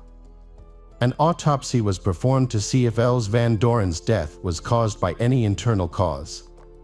Results showed no signs of alcohol or drugs, leading investigators to conclude that her death was a murder or suicide. This conclusion was based on the severe fractures and internal bleeding caused by the fall. Els Van Doran's family suspected that she might have been murdered by someone in her own skydiving club, someone who knew how parachutes worked. As a result, club members were asked not to attend her funeral, but some of Els Van Doran's close friends chose to ignore this request. The family's suffering became even greater when police revealed that Els Van Doran had a secret affair with Marcel Summers that lasted more than 5 years. Jan was especially hurt when he learned that some of his club members knew about the affair, people he considered friends, but they all had kept quiet. What was even more painful was that Els Van Doran had told her clubmates that she had divorced her husband, which was not true. Els Van Doran had passed away just 1 day before her child Carol's 15th birthday. At the funeral, Carol gave a heartfelt speech, recalling how her family had prevented her mother from skydiving. They had longed for her to be with them, but Carol also admitted that her mother had been a unique person who wouldn't have been happy if she had given up what she loved. After the funeral, police began investigating the incident with Els Van Doran's reserve parachute. They sent a skydiving expert to check the parachute and look for abnormalities. Experts quickly discovered a critical problem: the pilot chute, a small auxiliary parachute that helped deploy the main or reserve parachute, was missing. Obviously, someone had deliberately removed it. Experts also discovered that the main parachute activation cord and one of the cords connecting to the emergency parachute had been cut. During the final review of body cam footage of Els Van Doran's fatal skydiving accident, an unidentified piece of red fabric was seen in front of her. Investigators were unable to identify the object as part of Els Van Doran's equipment. They therefore asked OPLAB residents to thoroughly search their garden and surrounding area for the piece of red cloth and warned them to handle it carefully if found, as it could be potential evidence containing the DNA of the person responsible for sabotaging Els Van Doran's parachute. Unfortunately, no one was able to find the piece of fabric. A week after Els Van Doran's death, a surprising discovery was made when Babs found the pilot chute. According to Babs, she had discovered the parachute hanging from a tree while driving between OPLAB and Genk on the way back from Marcel's apartment. Instead of contacting the police directly, she told Marcel about the discovery. Marcel then called the police, who arrived at the location and found Babs visibly shaken and emotional. The police were skeptical of Babs' story, as they found it unusual that she had stumbled upon the pilot chute. Babs insisted it had been just a coincidence, explaining that she had taken a different route home and had been delayed by a slow-moving tractor. She said this delay had caused her to look up and see the parachute hanging about 20 meters above her, which she interpreted as a sign from Els Van Doran. The police were suspicious because they knew that only investigators knew that the pilot had been missing. At that time, 3 people were the main suspects in Els Van Doran's suspected murder case: her husband Jan, her lover Marcel, and her friend Babs. Police searched Marcel's residence and eventually identified him as a suspect. They later also cleared Jan as a suspect. They then searched Babs' home and confiscated items such as her phone, laptop, and diary. In her diary, she had written down her feelings following the advice of her psychiatrist. Later, Els Klotmans, also known as Babs, was questioned by the police about her relationship with Marcel and what had happened to Els Van Doran. During the interrogation, Babs insisted she had had nothing to do with Els Van Doran's parachute. She blamed Marcel, claiming that he had often taken care of Els Van Doran's equipment when she stayed at his place on the weekends, or blamed Jan, claiming that Els Van Doran had often left her belongings at his house during the week. After the initial interrogation, Babs was released and went home. However, she did not appear for a second interview scheduled for December 20, 2006. It was later discovered that that morning she had tried to take her own life by drinking a combination of sleeping pills and antidepressants. Her mother had found her unresponsive and immediately took her to the hospital for emergency treatment. Before attempting suicide, Babs had written letters to loved ones expressing her struggle to cope with the loss of her close friend and the extreme stress of being a suspect in a murder case. After recovering, Babs had been admitted to a psychiatric hospital for 15 days for close observation. This had not been her first attempt at self-harm, as she had previously been diagnosed with borderline personality disorder and depression. Marcel ended their relationship, believing her actions had been more a call for attention than an actual attempt to commit suicide. He thought she had taken the pill just before her mother had been due to return home, suggesting her main goal had been to divert attention from suspicion of involvement in the murder of Els Van Doran. Marcel thought the police had been trying to track down Babs and arrest her based on her lies. While still under psychiatric care, Babs had been arrested on January 11, 2007, as a suspect in the murder of Els Van Doran. When Babs appeared in court on January 19, 2007, authorities decided that she would be detained while the investigation was ongoing. Authorities asked Babs to take a polygraph test, but she refused and it was never taken. A thorough examination of Els Van Doran's parachute equipment had showed that someone had deliberately cut the parachute cord with scissors. The investigation revealed that the person responsible might have been right-handed. Babs spent 3 months in prison by March 2007, having to endure many interrogations. During questioning, she denied any wrongdoing but admitted sending anonymous letters to Els Van Doran. The letter affirmed that Els Van Doran's actions towards her family were wrong. Jan found the letter, but he interpreted it as a criticism of Els Van Doran's frequent absences due to parachuting. However, Babs' intention had been to warn Els Van Doran to end her relationship with Marcel. Babs also confessed to calling Marcel anonymously, especially when he had been with Els Van Doran. She had intended to threaten them.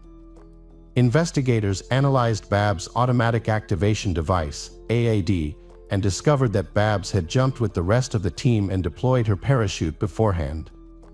This supposedly allowed Babs to witness events unfold from above and monitor where Els Van Doran's parachute would land.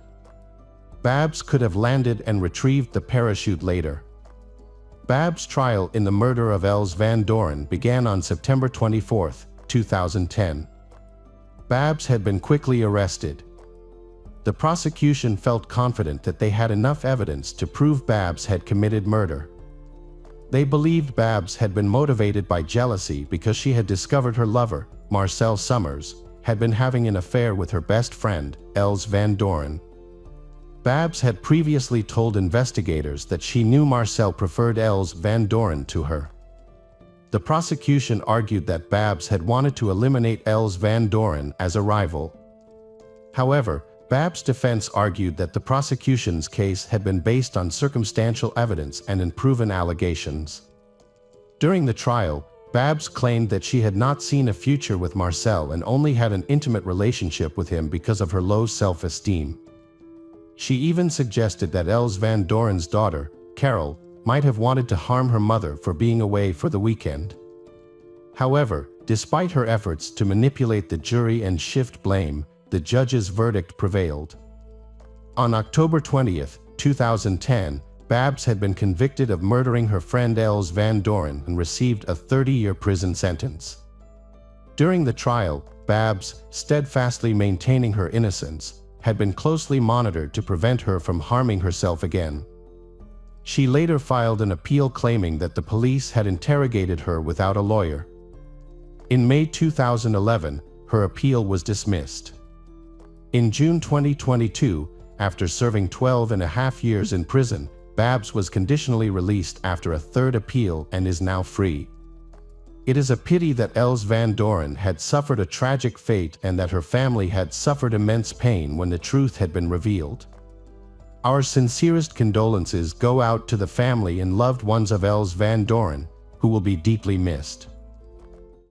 Hello friends, welcome to our channel. Today we're going to take a look at another horrible case with you. The case of Turpin family. David Turpin was born on October 17, 1961, in Princeton, West Virginia, to Betty and James Turpin. David came from a devoutly religious family and had a relatively normal upbringing. During his high school years at Princeton High School, David participated in various activities, including Bible Club, Chess Club, Science Club, and a cappella choir. David enrolled at Virginia Tech University after graduating from high school to pursue a degree in electrical engineering in Blacksburg, Virginia. Thanks to his exceptional skills in computer engineering, David landed jobs at leading defense technology companies such as Northrop Grumman and Lockheed Martin. Louise Turpin was born on May 24, 1968, in Princeton, West Virginia. She is the eldest of 6 children of Wayne Robinette, a preacher, and Phyllis Robinette, who worked at Walmart and sang in the church choir. The Robinette children's home environment was tense due to frequent conflicts between their parents, which led to harsh treatment. Louise and her sisters were sexually abused by a family member as children. This traumatic experience was a secret kept within the family. According to Louise's younger sister, Elizabeth, Louise played a protective, gentle, kind, and nurturing role. She comforted her siblings during their parents' violent conflicts and protected them from abusive relatives. At the age of 15, Louise met 22-year-old David Turpin at church. They kept their relationship a secret for fear of Louise's parents' reaction. However, when the truth was discovered, Louise's mother Phyllis eventually accepted their relationship, partly because David came from a devout Christian family and Louise convinced her. David and Louise decided to keep their relationship a secret from her father, Wayne, knowing that he would be furious if he found out. In January 1985, 23-year-old David visited Louise's school, Princeton High School, where he had graduated 5 years earlier. He convinced the staff to let him take Louise out of class, and she left willingly with him. They began their journey south, planning to elope. When Louise's parents discovered she was missing, they called the police. Before the police could catch up with them, the couple headed to Texas, where they planned to secretly marry. However, when they were stopped, they agreed to return to West Virginia. When they returned home, Wayne and Phyllis's reactions were surprisingly calm.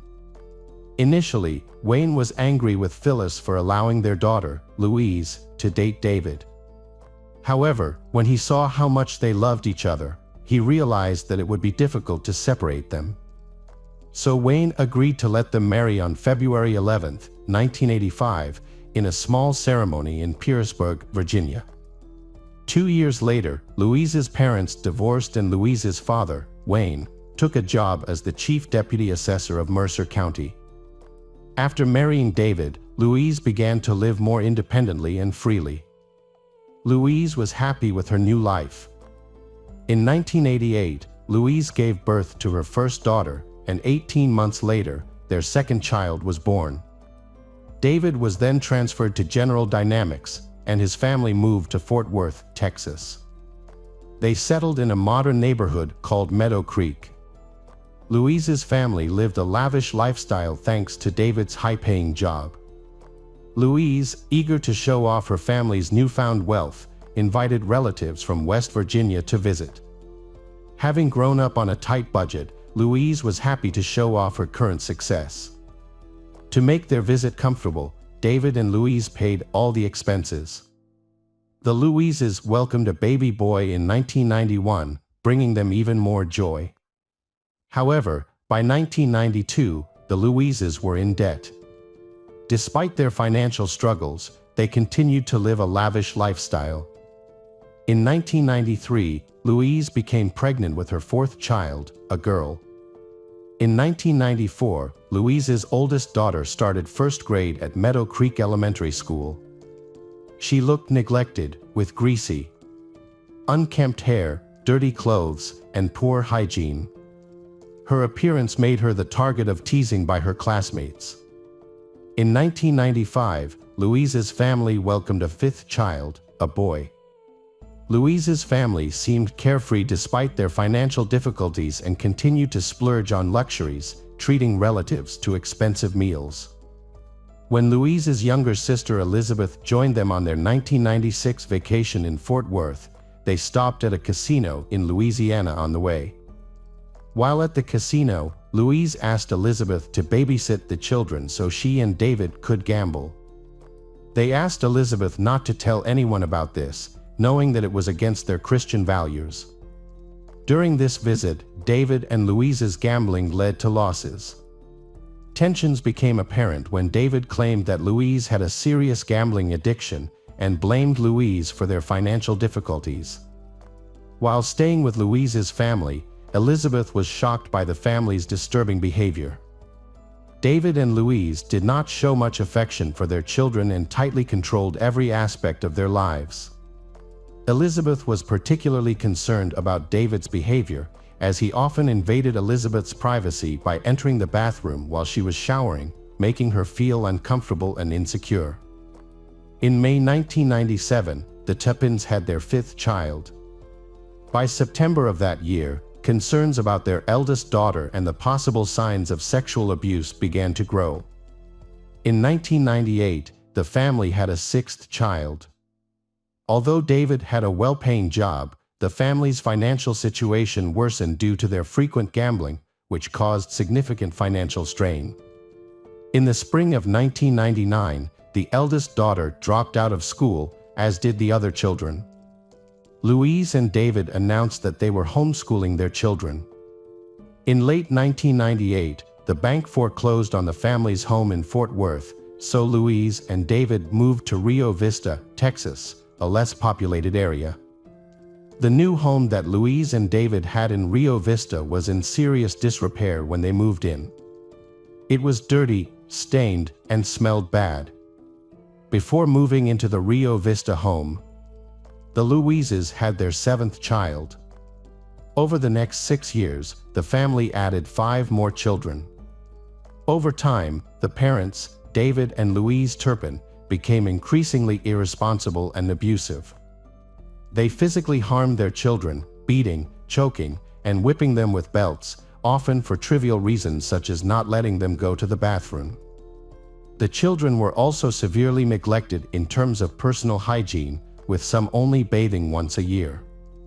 Despite purchasing nutritious food, David and Louise often withheld food from their children, forcing them to starve. The parents would tease their children by leaving uneaten meals in plain sight. Instead, the children were fed cheap frozen meals, resulting in severe malnutrition. This neglect was evident in the children's slow development, pale skin, and youthful appearances that did not match their actual ages. In 2004, Louise's family moved to a nicer trailer, leaving behind their old home in Rio Vista, which had become uninhabitable due to years of neglect, garbage accumulation, and rodent infestation. In 2008, Louise Turpin, then 40, had a shocking conversation with her sister Teresa.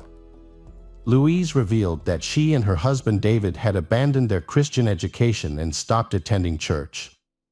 Instead, they had become interested in Satanism and used Ouija boards.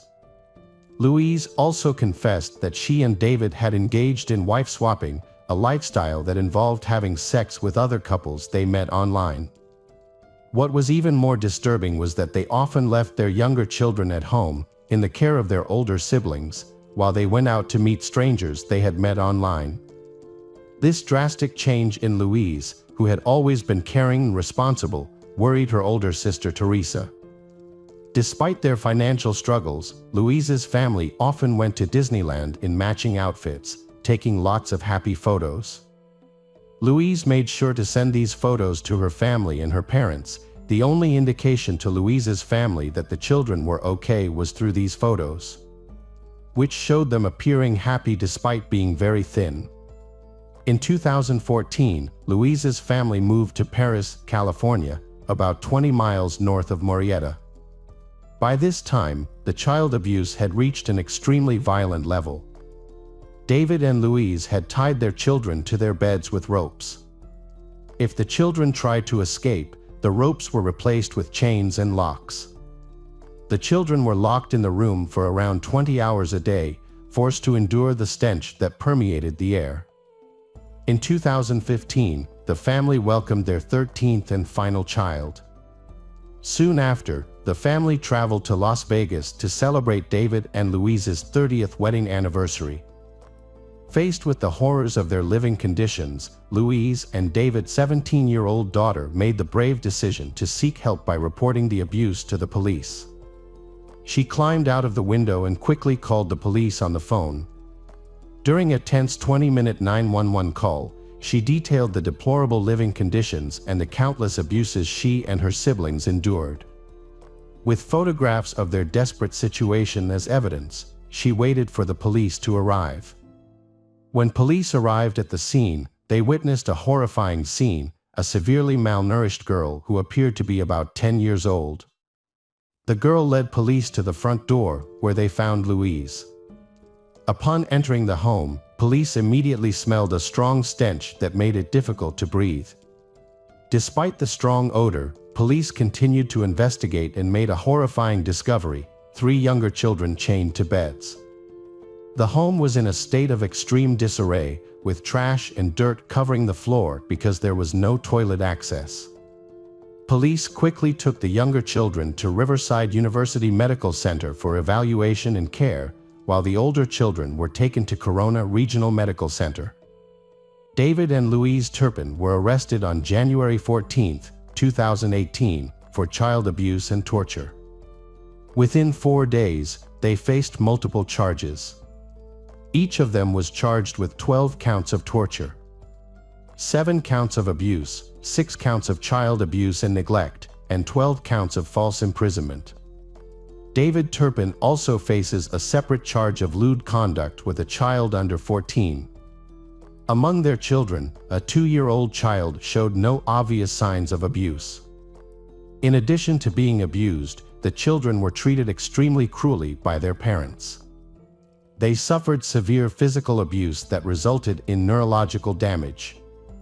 The children of Louise and David lacked basic life skills and knowledge. Although their parents, David and Louise Turpin, bought them toys, the children were not allowed to play with them. They were forced to stay up until the early hours of the morning, often until 4 or 5 a.m., and were not allowed to go to bed before that time. In 2018, the court took action against the Turpin parents. On January 24th, the judge ordered that David and Louise have no contact with their children for 3 years, and that all contact be through their attorney. On June 21st of the same year, the court decided that there was enough evidence against David and Louise to proceed to trial. The trial concluded on February 22, 2019. On that day, David and Louise Turpin pleaded guilty to 14 counts including torture, abuse, false imprisonment, and child endangerment. During the trial, David and Louise had an emotional reunion with their children. The children appeared to have forgiven their parents and were affectionate toward David and Louise. Each expressed a wish for their parents to be well and shared that their lives were going well. David and Louise sincerely apologized for their past actions and expressed their deep love for their children, wishing them success in life. David and Louise were subsequently sentenced to life in prison, with the possibility of parole after 25 years. As of 2022, Louise, 53, and David, 60, are both eligible for parole in 2037. The severe abuse and neglect in their home shocked the community and beyond. The community came together to support the children, giving them hope and a new start in life. Welcome back, detectives. Let's dive into another horrible case. The case of Jennifer Schuitt. Jennifer Schuitt is an 8-year-old girl who has just completed elementary school.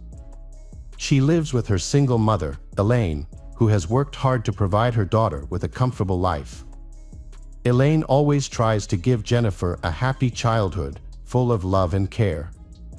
Thanks to that, Jennifer has become a cheerful, active girl who loves to explore and learn. However, Jennifer still has a common fear in children, which is the fear of the dark. Therefore, she often sleeps in the same room as her mother. Elaine understands this fear and is always by her daughter's side. On the night of August 9, 2009, mother and daughter slept in the same room again. But Jennifer did not sleep well, constantly turning and lightly kicking her mother, making it difficult for Elaine to sleep. Elaine woke up at 2:30 a.m. and suggested Jennifer sleep in her own room so she could rest before the new workday. But Jennifer replied convincingly, "Mom, I'm going to sleep in my own room tonight because I love you," and she went to her own room to sleep for the rest of the night. Elaine regretted the decision for a long time, but at the time, she couldn't have known what would happen next. The next morning, Elaine went to wake Jennifer but found her missing. She found the window facing the parking lot wide open. Elaine quickly called 911. When the police arrived, she said she hadn't heard any noise or screaming after Jennifer went back to her room to sleep alone. Their apartment was on the first floor, and the window in Jennifer's room looked out onto the parking lot, causing Elaine to fear that someone might have seen Jennifer and entered the room through the window. Elaine realized that their apartment wasn't the ideal place for her and her little girl to live, but it was the best they could afford at the time. However, Elaine's parents decided to help her and her daughter find a new place to live. They bought a small house nearby and renovated it. Jennifer and her mother planned to move there in a few months, and they were there the day before Jennifer went missing.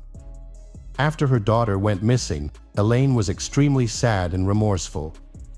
She said that Jennifer was all she had and prayed that she could return.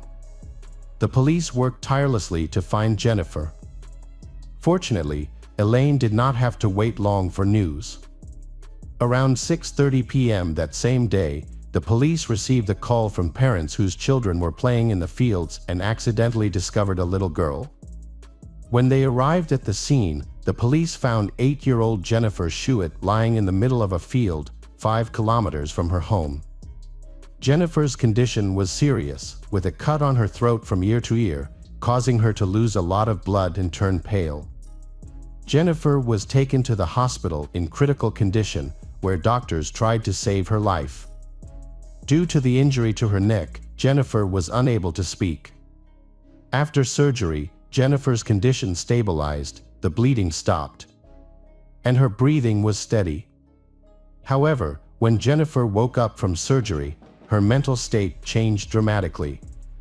She began to fear all men, including male doctors, making it difficult for her to recover. During this time, Jennifer was constantly panicking and even reacted defensively when male doctors tried to approach her. Elaine tried to explain to her daughter that everyone around her wanted to help and care for her. However, Jennifer did not trust anyone. Her behavior was understandable when she finally revealed what happened to her that night. The challenge was to gently get the information out of her. Now, considering she was only 8 years old, this was really difficult. Jennifer was too scared to speak directly to the investigators, so the detectives gave her a notebook and pen to write down her answers to their questions. Because she was afraid of men, Jennifer wrote a letter to her mother, who then forwarded it to the police. Although she was only 8 years old, Jennifer's written responses were surprisingly detailed and accurate. Jennifer explained that she went into her room, turned on the lights, and began reading a book to help her fall asleep. She eventually fell asleep but was then awakened by a stranger who carried her out of the house. The stranger ran down the sidewalk with Jennifer in his arms. As soon as Jennifer realized what was happening, she tried to scream, but the stranger covered her nose and mouth. The stranger then put Jennifer in his car and identified himself as an undercover police officer. However, Jennifer's instincts told her that something was wrong. She looked around and saw her mother's car in the parking lot, which made her even more confused about where they were going and why. Jennifer had been taught that the police were trustworthy, but she had also been warned not to trust strangers.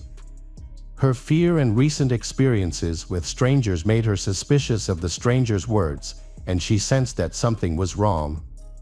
Jennifer asked the stranger to drop her off at her grandparents' house. But he refused, saying that they were not home. However, she noticed that her grandparents' car was in the driveway, which suggested that he was lying. The man stopped near Jennifer's school, about 3 kilometers from her house. He told her to watch the moon closely and said that her mother would come when the moon changed color. Jennifer waited anxiously for her mother to pick her up, but her mother never showed up. She suspected that the man was preparing for his true intentions. After 5 minutes, the stranger announced that her mother would not be coming and that they needed to drive further. They stopped at a dead-end street, where Jennifer asked the stranger to prove that he was a real police officer. She questioned him, asking where his gun and badge were. When he said that his gun was in the back seat, Jennifer turned around to look for it. That was when the stranger removed her underwear. Jennifer then lost consciousness, so she was not sure how long she was under his control.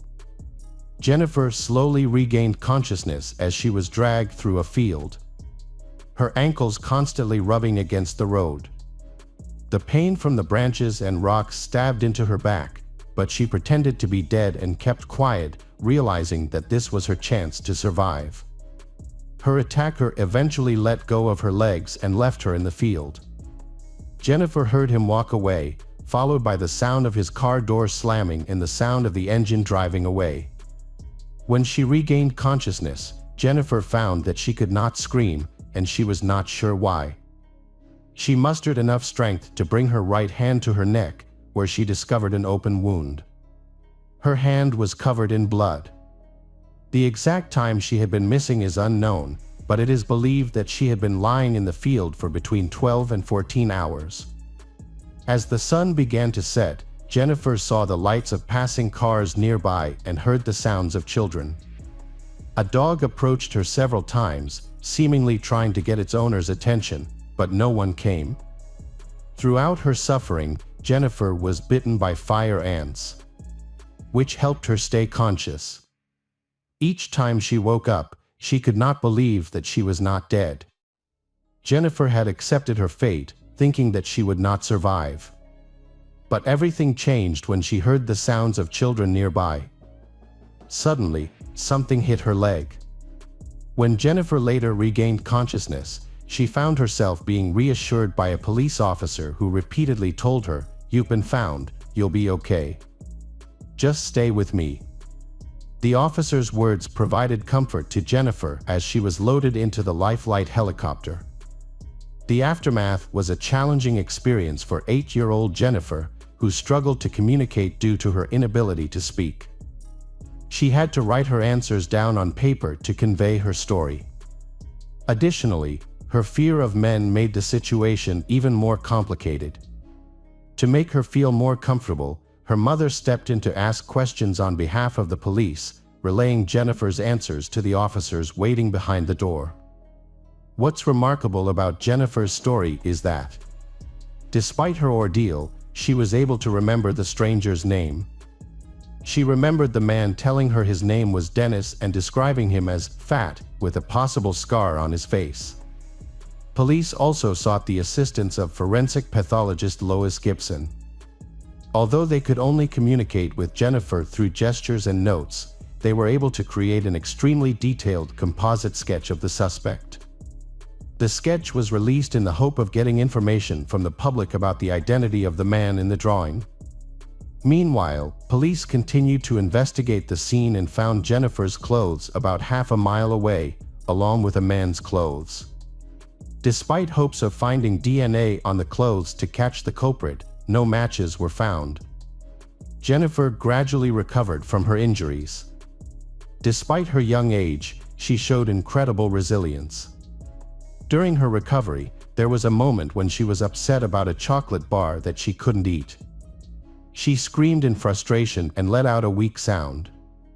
The doctors were amazed to see that her vocal cords, which had been nearly severed and were not expected to heal, began to miraculously recover. After a while, Jennifer was well enough to be discharged from the hospital. She returned home and went back to school, eventually finishing high school and college. After that, Jennifer decided to become a children's librarian. Even so, she never forgot what happened that night. Every day, she felt like she was chasing a criminal, and that the criminal could be anyone. Jennifer thought that it could be her new neighbor, or a stranger at the post office or the grocery store. She always felt like the person was watching her and would come back to kill her. Fortunately, Jennifer met a guy named Jonathan. For the first time in years, she was able to trust a man. They fell in love and Jennifer felt a little more secure. However, around that time, the clues to her attacker began to fade. The chances of finding him were slim. Her case was passed from investigator to investigator. But still no progress was made. 18 years after that terrible night, Jennifer received a phone call.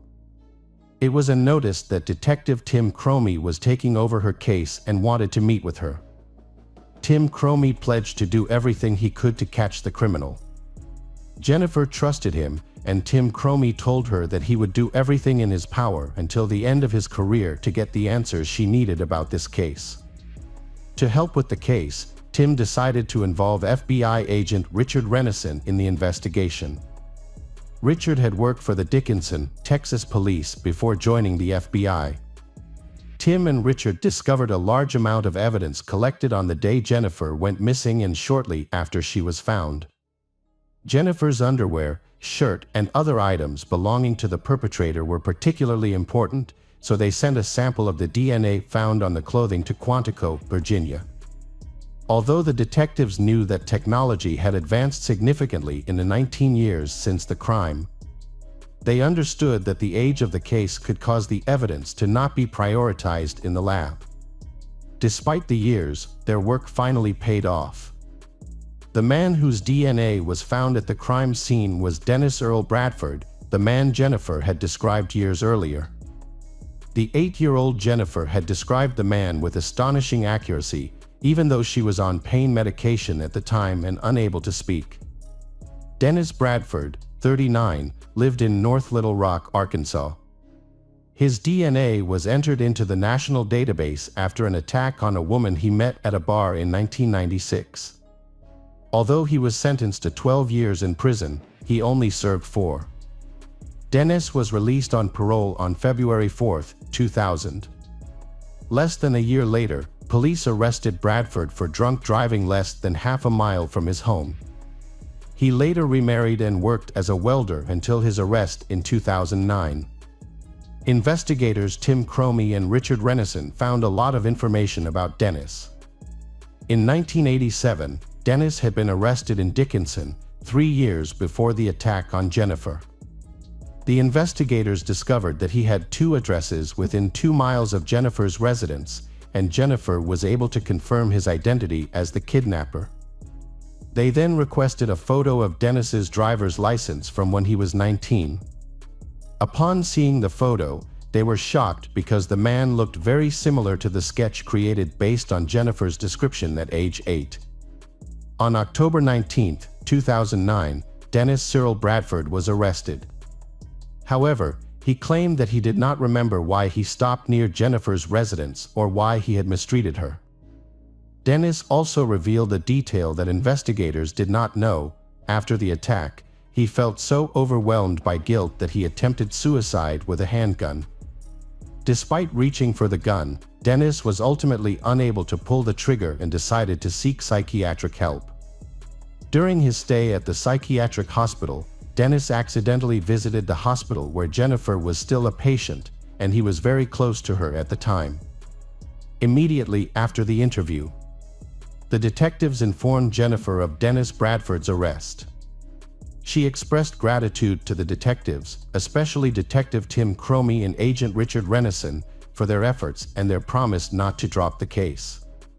She also admitted that she looked forward to facing Dennis Bradford in court because he was willing to plead guilty and not drag out the trial.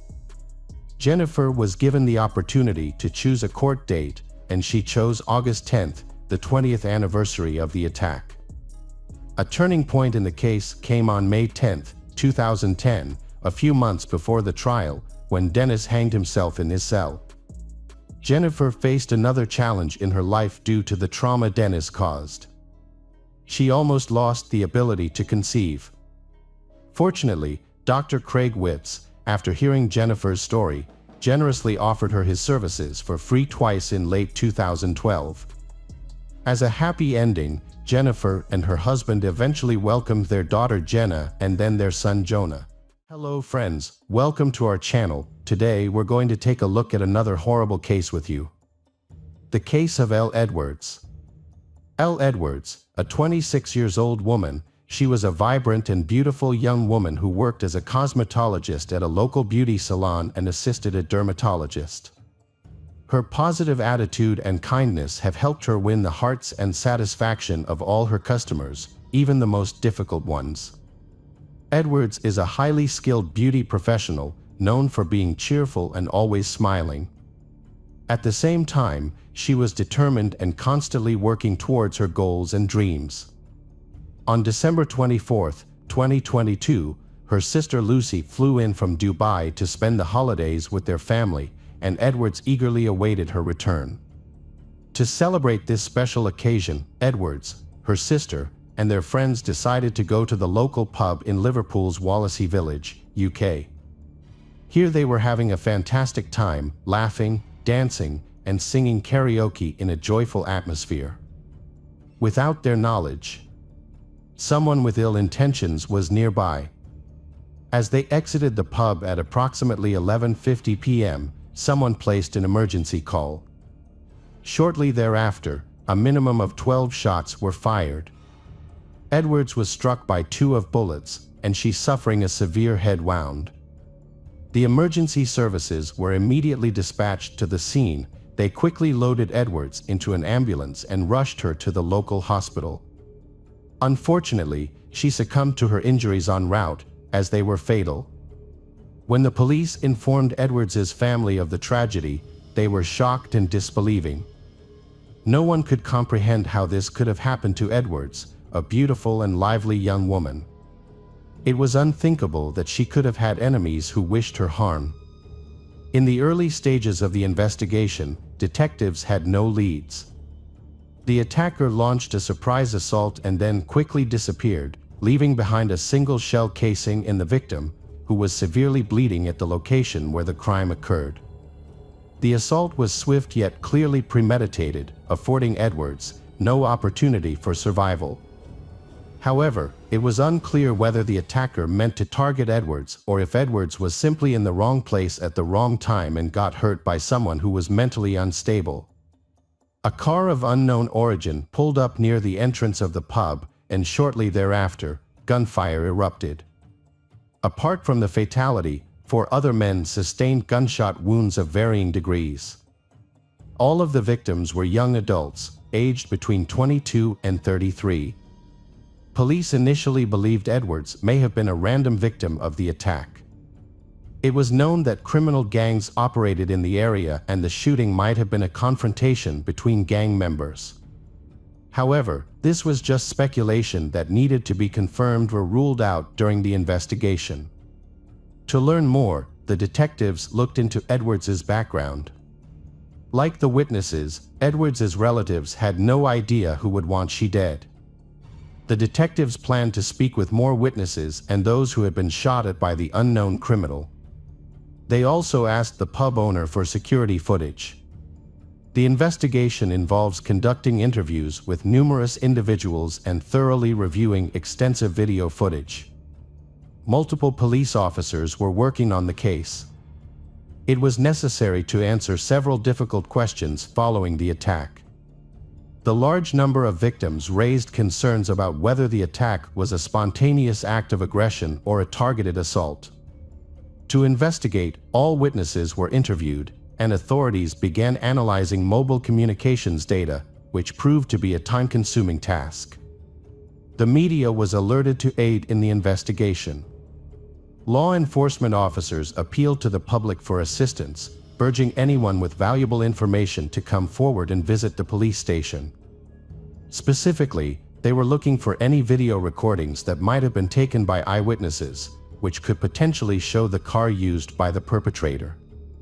To encourage people to share any relevant information, the police held a meeting with local residents. It was assumed that someone might have witnessed the attack or have information about the perpetrator. To encourage people to come forward, community leaders reassured residents that they should not be intimidated by the criminals or the local feuding clans. The police visited residents door to door to gather information and provide support. Specially trained officers worked with Edwards' family to provide emotional support during this difficult time. Through their efforts, it was discovered that the perpetrator had left the pub parking lot in a dark-colored car. Although witness accounts were limited due to the darkness, the vehicle was most likely a dark Mercedes. Later, outdoor surveillance cameras confirmed the events. The killer drove into the parking lot, but didn't immediately open fire. Instead, he observed the pub visitors for some time from his car, which was positioned to give him a clear view of the entrance and most of what was happening inside. He seemed to be waiting for the most convenient moment to attack. After a few minutes, when Edwards got out, the killer quickly got out of the car, fired 12 shots in a row, then immediately got back in and drove away. Investigators studied the recordings and concluded that the attacker acted alone, without any backup. Unfortunately, it was impossible to determine exactly where the perpetrator fled. The detectives conducted a thorough investigation, going door to door to speak with local residents, providing a detailed description of the car and the circumstances surrounding the incident. Their goal was to identify the killer. The streets were patrolled 24/7, and within 2 days, they had detained 2 suspects. However, their involvement in the crime couldn't be proven without proof. The detectives then made a public statement, vowing to continue their pursuit of the unknown shooter until they were brought to justice. This was intended to reassure local residents, who were outraged by the rising crime rates and the authorities' seeming inability to stop it. There was speculation that the attack may have been sparked by a feud between local gangs, with Edwards being an innocent bystander. However, this theory was still unconfirmed and required further investigation. It was determined that the intended targets of the shooting may have been Jake and Curran, 2 members of the local Beechwood gang who were at the pub that evening. They had a long-standing and intense feud with another group vying for control of the territory. On December 29th, police arrested a person of interest, but he was not the shooter. Although he had a solid alibi, the detective suspected that he may have been involved in planning the attack. Around the same time, authorities identified the dark Mercedes car used by the killer to leave the pub's parking lot. However, due to a lack of direct evidence, the name of a third suspect was not released. The car was tracked through surveillance footage and identified with the help of cameras. However, the police were unable to respond in time. On December 31st, a report was filed with the police department stating that a fire had started near the scene of the shooting. When the special services arrived at the scene, they found a dark Mercedes engulfed in flames, which resembled the perpetrator's vehicle. The fire had completely burned out the vehicle, destroying valuable evidence. It's clear the perpetrators knew the police were closing in, so they intentionally destroyed one of the key pieces of evidence. Although the fire didn't completely destroy the car, investigators confirmed it was used during the shooting. However, the Mercedes had been stolen shortly before the attack and didn't belong to the perpetrators. The arson was likely committed to hinder the investigation. Following the January 11th murder, police took 2 more suspects into custody in Central Wales, Connor Chapman, 22, and a 23-year-old woman. Connor was a familiar figure to police, with his extensive criminal record. Before the murder of Edwards, Connor began his downward spiral into a life of crime with increasingly bold lawbreakings. His early offenses included a car theft under severe circumstances, and he was repeatedly suspected of robbery, hooliganism, and making threats. At one point, Connor led police on a high-speed chase before ditching the car and hiding in nearby bushes. Upon being caught, he feigned innocence, claiming he had no idea what the officers were talking about and was simply waiting for a friend. This brazen act earned him a degree of notoriety, landing his details in newspaper headlines. Connor Chapman, a resident of Birkenhead, Liverpool, was raised by his grandparents after being abandoned by his parents at a young age. He moved into their house and struggled academically, eventually dropping out of high school before his exams. As a teenager, Connor was considered a troublemaker and had his first brush with the law in 2014, when he was 14 years old, for shoplifting. 2 years later, in 2016, Connor committed another offense by stealing a car. He was caught driving the stolen vehicle without a license or insurance, violating the terms of his suspended sentence. In 2017, he was convicted of possession of a controlled substance, while also violating a restraining order by entering areas of the city he was banned from, all under police surveillance. Connor was prohibited from appearing in public due to the risk he posed to society. However, in 2018, he disregarded the ban and was detained by the authorities while in possession of a knife and banned substances. The same year, Connor Chapman came to the attention of the general public after a failed attempt to evade the police in a stolen vehicle. The incident occurred when the city patrols spotted a stolen Audi and instructed the driver to stop and exit the vehicle with hands raised. However, 18-year-old Connor refused to comply, leading to a pursuit. During the brief chase, Connor committed multiple traffic offenses, including exceeding 80 km/h in 30 km/h zones, repeatedly driving into oncoming traffic, and ultimately crashing into the curb at high speed.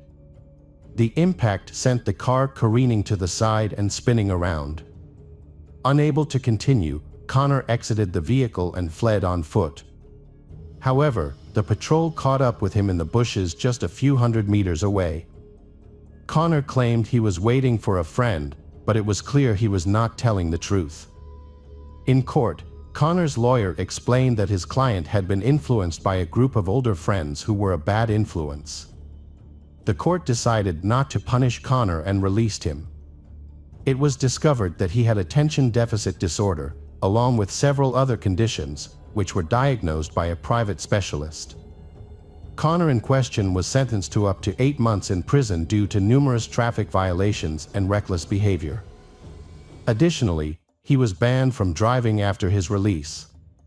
By the time he reached adulthood, he had accumulated 14 convictions for 30 separate offenses, demonstrating a clear pattern of disregard for the law and social norms. It is clear that he has no intention of reforming and constantly refuses to conform to the rules and norms of society. Although his behavior was recognized as potentially hazardous, there were no sufficient legal grounds to isolate him from the community, primarily because his actions had not yet resulted in serious harm to anyone. The public expressed anger and frustration with the authorities for not taking action against Connor Chapman, a man with multiple convictions.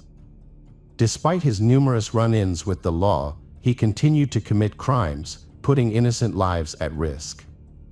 In January 2020, he was sentenced to 10 months in prison for possession of a cold weapon and substances in a public place. The police publicly warned the community about him, and after serving his sentence, he was wanted for at least 5 more crimes. When caught, Connor boasted about spending more time in prison than out, seemingly proud of his record. By 20, he had accumulated 19 sentences for 43 crimes. However, He was released again in the summer of 2022, just 6 months before the death of Elle Edwards. During this time, he appeared in court again, and his lawyer attempted to garner sympathy by sharing that Connor's first child was born while he was in prison. At this point, Connor's girlfriend was pregnant with a baby girl. He claimed to have turned his around and wanted to make amends, but this was just a ruse. In reality, he wanted to escape and return to his life of crime. The police were already aware of his involvement with a local gang that sold prohibited substances, but he was being tried for a lesser offense, the burglary and theft of 2 electric motorcycles. On December 24th, a violent altercation erupted between 2 rival gangs in Beechwood Estates, near the wooden church. The gangs were fighting over territory, but failed to reach an agreement. Seeking revenge, a young gangster armed himself with a submachine gun and waited 3 hours to track down his targets, Kieran and Jake Duffy, who were at the Moke pub. Just before midnight, he drove to the parking lot, identified his victims, and waited for the perfect moment to strike. Then he exited the car and fired 12 bullets into the building. Duffy was seriously injured, but he survived despite the life-threatening attack. However, Elle Edwards was not as fortunate. She was hit by 2 bullets in the head. Edwards fought for her life, but she died in the medic's arms on the way to the hospital. Edwards had unintentionally crossed paths with the killer's targets that evening and had no idea the night would end so tragically. The pub was crowded at the time of the attack. 1 person was killed, and 4 others were wounded. A 22-year-old man was shot in the leg, a 24-year-old man was wounded in the arm, and a 33-year-old man was injured in the wrist. Fortunately, none of these injuries were life-threatening. Edwards's friends tried to provide her with first aid and performed CPR at the scene. Unfortunately, their efforts were not enough to save her life. Edwards's sister, Lucy, was much luckier. She had been living in Dubai and had flown home to celebrate Christmas with her family just minutes before the attack. She had already left the pub, so she was not affected at all. Later, Lucy recalled how she had wanted to take her sister with her, but Edwards had wanted to stay with her friends. On January 25, 2023, a funeral was held for Edwards, who was tragically killed in a gang-related incident. Hundreds of people attended to pay their respects to the innocent victim. A hearse pulled by 4 white horses carried her body to the local church. As a sign of respect, the pub where she had last celebrated was closed for the day. The pub's owner also shared a message of support for her family on social media. Connor Chapman was subsequently charged with multiple offenses, including murder. It was discovered that Connor had an accomplice, 20-year-old Thomas. A video recording was found on Thomas during the searches, made shortly before the attack. In the video, Connor is seen handing over a weapon and stating his intention to settle accounts with someone. After the attack, Connor and Thomas hid the stolen Mercedes together, planning to dispose of it later. Although the murder weapon was never found, DNA traces from the killer were detected on one of the shell casings. It became clear that Connor had loaded the weapon before the attack, as evidenced by the presence of red gloves found at his house, which were visible in CCTV footage from Moke. After committing the crime, Connor and Thomas abandoned their car and ordered a taxi under a false name to throw off investigators. They used the taxi service to cover their tracks. At approximately 5 a.m., they went back to the location where they had hidden the car in order to take additional steps to cover their tracks and hide their involvement. Thomas Nord was found guilty of all charges in July 2023 and received a 9-year prison sentence. The relatively lenient sentence was due to his limited prior criminal history compared to Connor. Jake and Kieran, members of the local Beechwood gang, were wounded during the attack but managed to survive. Given their gang affiliation and the ongoing conflict with a rival group, the violent incident was not unexpected. It became known that on December 23, 2023, Connor Chapman's group, including Kieran and his friend, were attacked and beaten by another individual from the same group. Although they did not receive serious injuries, this incident occurred just a day before they were attacked with firearms. At the time, they seemed to view the beating as a random altercation and subsequently went to a pub to relax. After the shooting incident, while the shooter, Connor, awaited sentencing for the murder of an innocent victim, Kieran and his friend were already imprisoned. Kieran received a 27-month sentence for attacking members of a rival criminal group and an additional 9 months for the fight. His friend was sentenced to 2 years and 9 months for a similar offense. It appeared that Kieran and his friend were attempting to avenge the attempted murder. As a result, prohibitive court orders were issued against them, imposing various restrictions. Although this approach did not prevent the gang from engaging in further criminal activities, it did provide a basis for more severe punishment if they continued to disregard the court orders. The public was outraged that gang members received lenient sentences despite committing multiple crimes. It became clear that the existing bans were ineffective in maintaining public safety. For instance, Connor was banned from visiting the area where the pub was located, but he still managed to steal a car and enter the pub despite having a driving ban. During the trial for Elle Edwards' murder, Connor attempted to dispute the claim that he was the person seen in the CCTV footage. He claimed that at the time, he was at home wrapping Christmas gifts. Nevertheless, sufficient evidence was collected to expose the facts. The hearings lasted 3.5 weeks, exposing all the incident leading up to the attack. It was discovered that the motive behind the attack was a turf war between two rival gangs. Connor had no connection to Elle Edwards, he was completely indifferent to her fate, as well as the fate of the other innocent people in the bar. He was driven solely by uncontrolled rage. After attempting to murder two rivals, Connor planned to escape to Spain to evade capture. He used a stolen car and disposed of the murder weapon, trying to avoid detection by the police. He also avoided using public transportation. Ultimately, detectives apprehended Connor at the airport. After being arrested, Connor attempted to mislead the police by stating that the Mercedes he was seen driving on the day of the murder was not stolen. Instead, he claimed it was a shared vehicle used by his criminal group for distributing substances. He denied being the driver and continued to try to convince the jury that he was not the one who opened fire that evening. In a desperate bid to escape the consequences, Connor claimed he had only just discovered that someone from his group had used the vehicle to attack the pub. Before the jury deliberated on the verdict, Elle Edwards' father gave a heartfelt speech, expressing his hope that the perpetrator would never be able to spend Christmas with his loved ones as a free man again.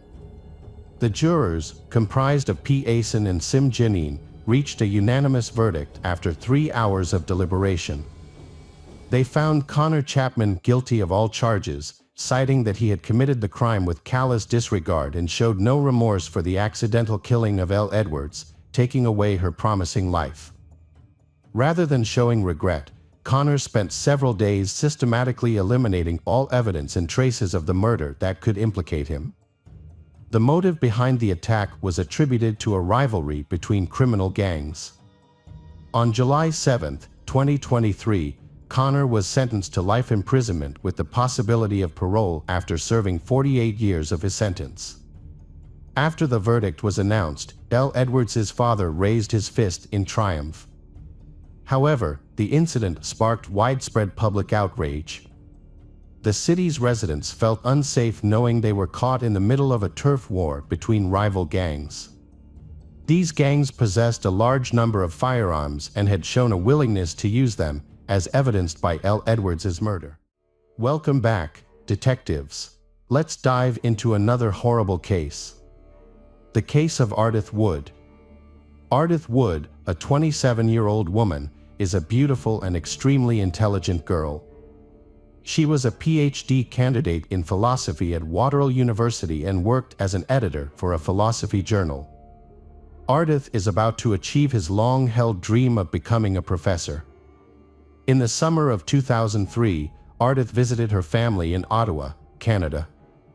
She spends time happily with her loved ones, going for walks and cooking together. On August 6th, Ardith went for a morning jog. When she returned home, she found her parents had thoughtfully prepared a delicious breakfast for her. With the warm weather, Ardith decided to borrow her brother's bike and go for a ride. She promised to return in a couple of hours. Her mother planned to go shopping before lunch, expecting Ardith to be back by then. Ardith cycled on a trail that wound through the forest, along the river, and past cliffs.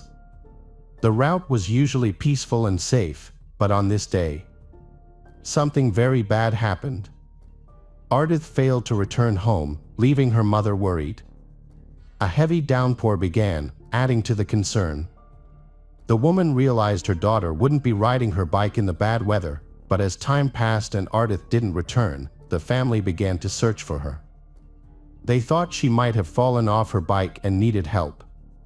Since the city has many bike paths, they weren't sure which one she chose. They had to search the entire town. Despite their efforts, they found nothing, and when night fell, they went to the police station. The bad weather forced them to postpone the search until the next morning. The next day there was still no news of Ardith, prompting police to launch the largest search operation in Ottawa history. The massive search operation involved around 1,000 people, including rescue teams, police officers, dog handlers and trained dogs, helicopters, and a large number of volunteers. Ardith's family joined the search, putting up posters with her photo all over the city. However, the first few days showed no progress. The police then asked the public for help. Before long, a local resident called in, saying that on the day Ardith disappeared, she was on the bike path in the forest and saw a suspicious man with a bicycle. A young man with a pleasant appearance, well-dressed but acting suspiciously, was described by the witness. His behavior was frightening, as he had attempted to push a girl off her bike and drag her into the bushes. Fortunately, others arrived on the scene, and the perpetrator fell behind, allowing the girl to escape quickly. Following this incident, the girl no longer felt safe walking or cycling alone. The incident occurred in the Green Creek area, and she suspected the stranger may have also attacked Ardith. The witness was asked to create a composite sketch at the police station. The suspect was described as a light-skinned, dark-haired young man with a beard and glasses, aged 20 to 30 years old. He was athletically built. However, when the sketch was shown to Ardith's family, they did not recognize anyone familiar to Ardith. The sketch's features, such as glasses and a beard, were common at the time, making it difficult to pinpoint a specific individual. The investigators decided not to share Ardith's picture with the media, as they were concerned it would trigger a flood of misleading tips. Instead, police showed her photo to local residents. Believing someone must have seen her due to her striking appearance, they believed it was likely that a witness had seen her and could offer a valuable clue. Their assumption proved correct when 16-year-old Laura called the police. Laura said she saw Ardith on the bike trail on the same day that Ardith went missing. Laura was riding her bicycle and noticed Ardith sitting on a rock, appearing to rest. As Laura continued on, she heard a scream and turned to see Ardith arguing with a man. Laura was unsure what to make of the situation, thinking it might be a lover's quarrel. Ardith didn't seem to be calling for help, and Ardith eventually followed the man into the woods. Laura wanted to know what was happening but was scared by an approaching storm, and she quickly rode home. As Laura was leaving, she thought she heard a scream. The police asked her to come to the station to look at a composite sketch of a suspect. She recognized the person in the sketch. According to Laura, the incident occurred around 10 p.m. at Green Creek. After that, the police received several more calls from girls who had encountered the same creepy guy on the trail. He had attacked them, but they were lucky enough to escape. There was one particular call from one woman that was especially noteworthy. She described how an attractive stranger approached her while she was walking. They had a pleasant conversation at first, but then his behavior changed drastically. The man started grabbing her, but the woman was able to push him away with her bicycle and quickly flee. She didn't look back, fearing he would catch up to her. When she got home, she told her family about the incident and warned them to stay away from that area. Strangely, none of the girls who were attacked had reported the incidents to the police. The search for the suspect focused on the creek area. Soon, the police found Ardith's bicycle, which suggested they were on the right track. Meanwhile, investigators received an anonymous call that would prove to be a crucial breakthrough in the case. He reveals that a terrible incident happened in the forest, and alarmingly, he was involved in it. He said he didn't mean to hurt or kill anyone, but when he panicked, he hid the body. The man explained that he moved Ardith over a creek, made a shallow hole, and put her in it, hiding the spot with branches. Then, he quickly hung up the phone. The police were able to locate the source of the call, which was a phone booth situated 20 minutes away from Ottawa. The police quickly arrived, looking for witnesses or collecting evidence such as fingerprints or DNA from the anonymous caller. However, upon arrival, they were met with disappointment. The handset had been thoroughly wiped clean, and no eyewitnesses or surveillance cameras were found.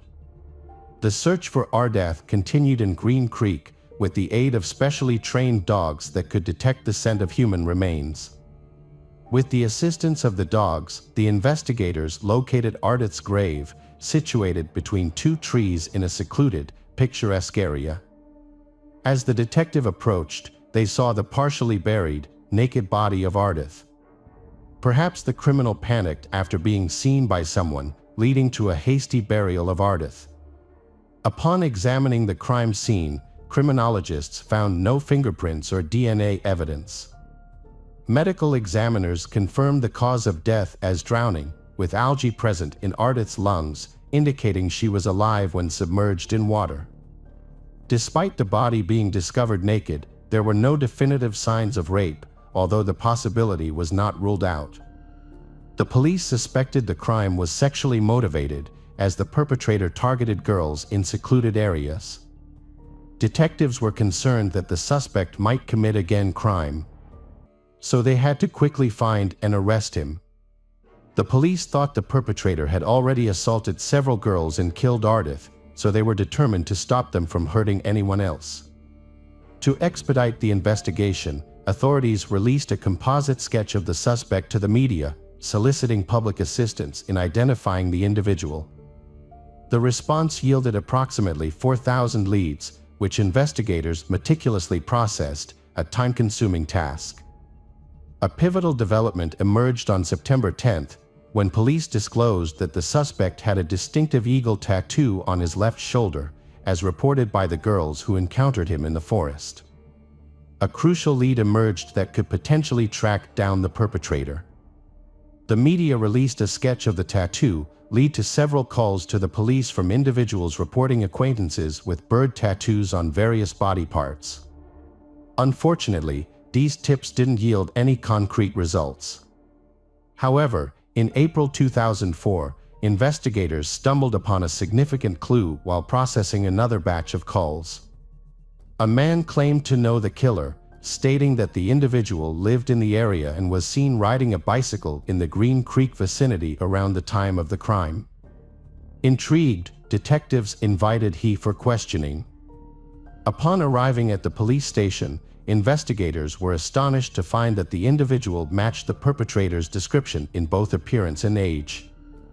During the conversation, the young man displayed visible nervousness, stating that he frequently rode his bike along the trail without understanding the issue at hand. When asked to reveal his shoulder, an eagle tattoo was discovered, sparking further interest from the authorities. The investigation revealed that the man had a prior history of run-ins with the law, making him the prime suspect. During the 3-hour interrogation, he responded to questions with hostility and aggression. At one point, he described himself as unpredictable, like a scorpion under a rock. Despite lacking an alibi for the day of Ardith's disappearance, He denied any involvement in her murder. However, due to insufficient evidence, the suspect was released, but the police kept him under surveillance. Weeks later, he was brought in for questioning again. This time, the detectives were better prepared, having gathered more information about him. They also suggested he take a polygraph test, which he agreed to and surprisingly passed. Consequently, the police were left with no alternative but to dismiss the suspicions against him. With the investigation stalled, the Ottawa police offered a $50,000 reward for any information that would help solve the case, the largest reward ever offered in similar circumstances. The response was extremely strong, with approximately 5,000 calls received, each providing a potential lead for the police to investigate. The investigator became interested in a tip about Christopher Myers, a 25-year-old janitor who had previously been convicted of selling illegal substances. Colleagues described Christopher as quiet and non-confrontational, with a face that closely resembled the composite sketch of the suspect, including a similar beard. Initially, the police were thrilled, thinking they had found the right man. However, they were wrong. Christopher had an alibi for the day of Ardith's disappearance. His landlord stated that on August 6, 2003, Christopher was at home in the morning, then he heading to his job at a restaurant. This revelation puzzled the police, as they wondered how the landlord could recall the details of that day so clearly a year later. Another discrepancy emerged. Christopher did not have an eagle tattoo on his shoulder, despite witnesses claiming to have seen one.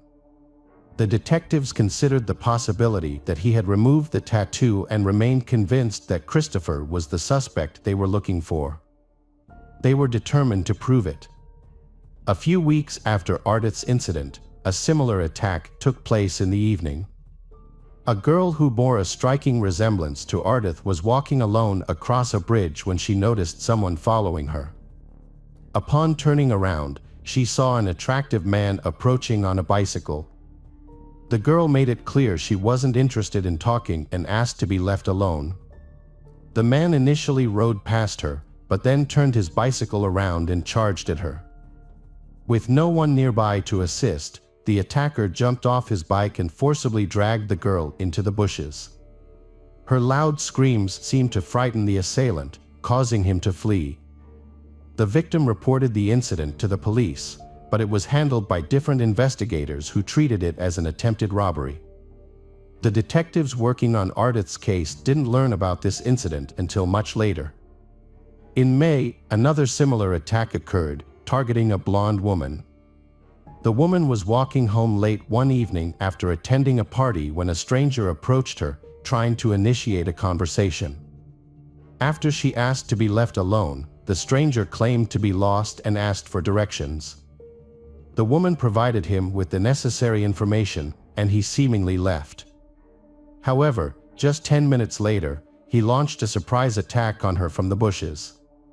The assailant violently attacked the girl, strangling her and twisting her neck. Believing her life was in danger, she fiercely resisted by screaming, hitting, and biting him. Her cries for help caught the attention of nearby residents, who rushed out to investigate. The commotion frightened the attacker, causing him to flee in haste, but he not before making a critical mistake, dropping his phone. Upon investigation, it was discovered that the phone belonged to Christopher Myers. This discovery confirmed the connection between Christopher Myers and a number of cases that shared a similar motif, all targeted blonde girls of similar appearance. When brought in for questioning, Christopher denied any involvement in the murder or other attacks, claiming he had never been to Green Creek or met Ardith. He attributed his behavior to mental health issues and uncontrollable aggression, but insisted he had never physically harmed anyone. Detectives observed that Christopher had crooked teeth and asked him to undergo a polygraph test. The 5-hour test revealed that Christopher was not telling the truth, but he insisted he was innocent, claiming the polygraph results were incorrect. As polygraph results are not admissible as evidence, Christopher to be released. Over the next 5 months, detectives gathered more evidence, by interviewing Christopher's acquaintances, including family members, friends, co-workers, and his ex-girlfriend. The investigation found that Christopher had a tough childhood due to growing up in a home plagued by alcoholism. As a result, he developed attention deficit disorder and schizophrenia. Christopher was removed from his biological family and adopted by another couple who showed him love and care. However, his behavioral problems were too difficult to control, and when he was 12 years old, his adoptive parents took him back to the orphanage. As he aged, Christopher appeared to lead a typical life. He graduated from school, attended university, made friends, and lived in a dorm. However, Christopher's roommate thought him strange due to the disturbing stories he shared, which eventually led to him dorm kicked out. An ex-girlfriend revealed that Christopher enjoyed cycling in Ottawa's scenic trails and had a fascination with tattoos, notably one of an eagle on his left shoulder. A sketch of the tattoo was shown to the ex-girlfriend. She confirmed its resemblance to the one Christopher had. On October 13, 2005, Christopher was called in for questioning. The interrogation took place in a small room, with burly men who positioned their chairs close to Christopher, exerting significant psychological pressure. The investigators began with a straightforward assertion: "We know you are responsible for Ardith's death." Christopher gave a vague response initially. 3 hours later, he began testifying, but his account was confusing and inconsistent. He admitted to being in Green Creek on the day of the incident, where he met Ardith. He was drawn to her beauty and tried to get to know her. He started by complimenting her and chatting, then invited her into the woods, and she agreed. In the woods, Christopher claimed he hugged and kissed her, but she pulled away, Ardith apparently not enjoying his advances. Ardith tried to run but fell into the creek. Christopher claimed he tried to save her but was unsuccessful. His actions after the incident, however, raised suspicions. He pulled her body from the water, undressed her, and buried her.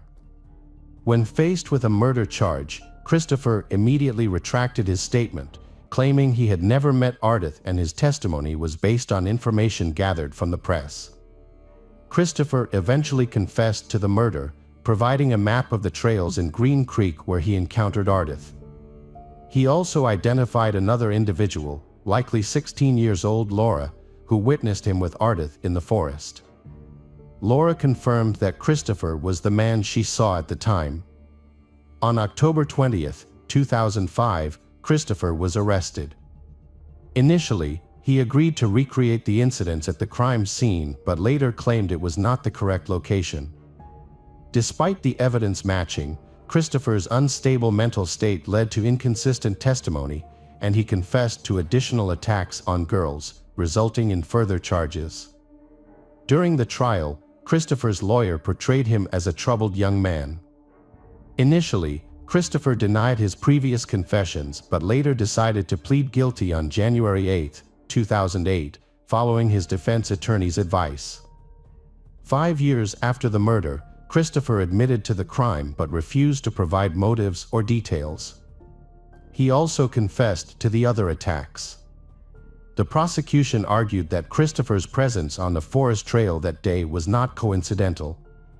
Instead, he was deliberately stalking potential victims, much like a hunter. He had already assaulted several girls who managed to escape. It is thought that Christopher's intention was to sexually assault someone. Ardith happened to match his desired victim type, being a blonde woman he found attractive. Christopher tried to start a conversation with Ardith, but things got worse, and an argument broke out between them.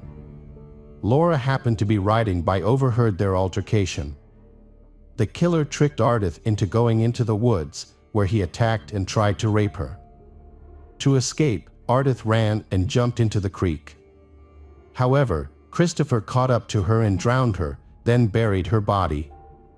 Ardith's parents supported the prosecution's account, stating that their daughter was a strong swimmer and couldn't have accidentally drowned in the creek. They believed Christopher had intentionally killed Ardith, but they couldn't understand why Ardith had followed him into the wood. As part of a plea deal, Christopher admitted to second-degree murder and was sentenced to life in prison with the possibility of parole after 10 years.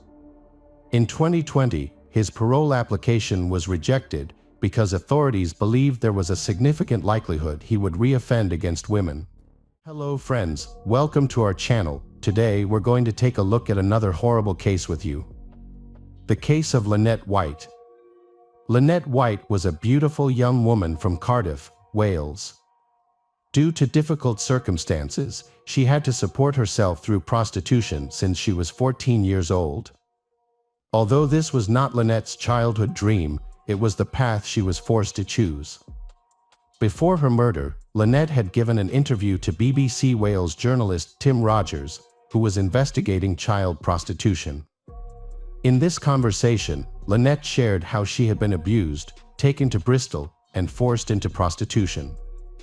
Although Lynette managed to return to Cardiff, she was still unable to escape this dangerous life. By 1988, when Lynette was 20 years old, she had become a well-known prostitute on the streets of Cardiff. With her beautiful appearance and high regard among her friends, Lynette was one of the top prostitutes in the city. She went to work every day, earning around £100 a night. People often thought that Lynette White was trying her best to make a better life, but the reality was quite different. She worked hard just to pay for her boyfriend Stephen Miller's cocaine addiction.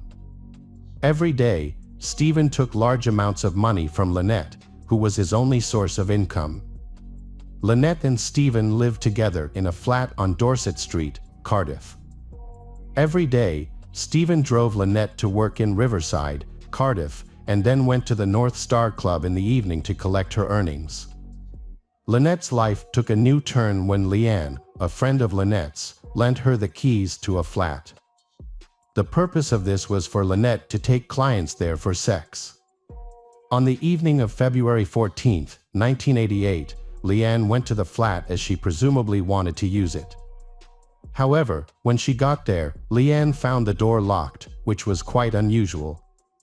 Leanne became very concerned about Lynette and went to Butetown Police Station to report her missing.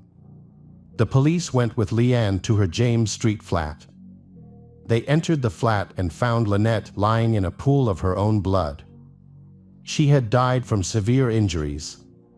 A post-mortem examination by forensic pathologist Bernard Knight revealed that Lynette had been stabbed more than 50 times in various parts of her body, including her chest, face, abdomen, wrists, arms, hands, and thighs.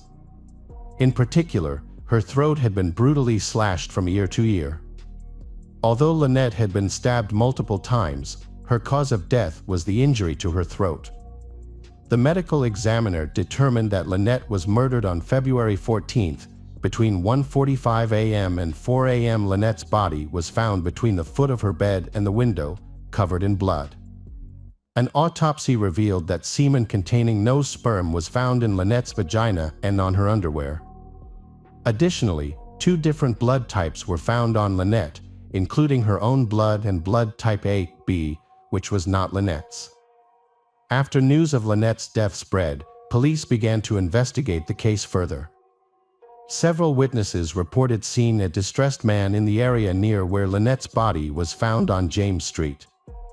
The man looked suspicious and appeared to have blood on his hands.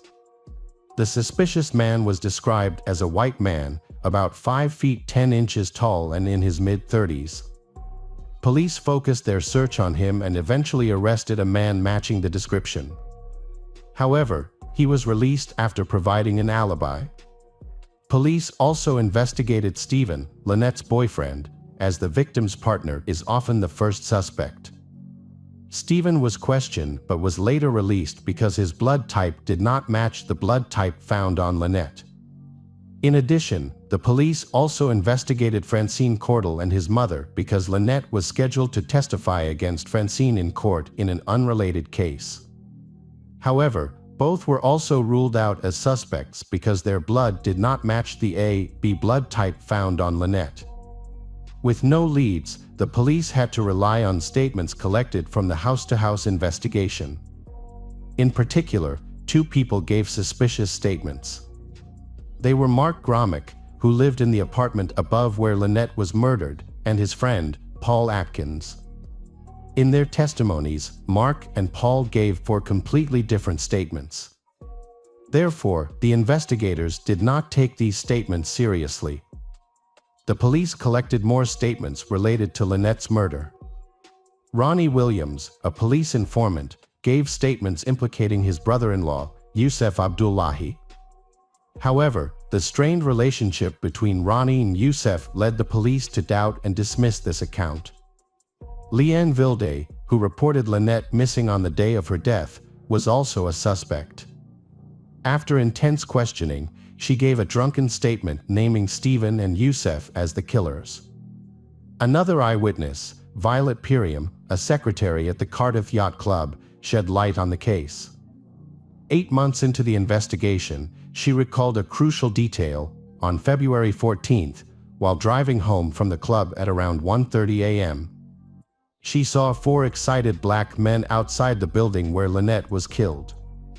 2 of them, in particular, she identified as John Actie and Rashid Omar. Piriam's testimony opened a new line of inquiry into the case. Angela Sila, who has a mild intellectual disability, gave a crucial testimony. She said she saw Stephen, John, Rashid, Ronnie Actie, John's cousin Tony Paris, and Tony Brace outside 7 James Street on the day Lynette was murdered. This testimony was important because it matched Violet's testimony and further implicated Yusef, John Stephen, and others. On the same day, Mark and Paul also provided new testimony. They said they saw a group of men, including Ronnie and Yusef. Angela Sila then gave another testimony in December 1988. She said she heard screams from Lynette's flat and ran there with Leanne. Leanne gave a similar testimony on the same day, saying she went to the flat after hearing Lynette's screams and met Stephen, Yusef, Ronnie Actie, Stephen's brother, and an unnamed mixed-race man. However, Angela Sila later got into trouble. She had type AB blood, and police found her blood on Lynette's socks. Sila later gave a new confession, admitting that she was part of the murder, along with Leanne and others. Leanne also admitted that she was forced to cut Lynette's wrists to ensure her complicity and silence. With no way out, Stephen confessed to killing Lynette after 307 denials. He also named other men involved, leading to the arrest of all those accused of the murder. Specifically, the police arrested Stephen Miller, Tony Stephen, Yusef Abdullahi, Ronnie Actie, Rashid Omar, and Martin Tucker on December 7, 1988. 2 days later, John Actie and Tony Paris were also arrested. After nearly a year in custody, their trial began on October 5, 1989 at Swansea Crown Court. It was the longest murder trial in British legal history, lasting 197 days.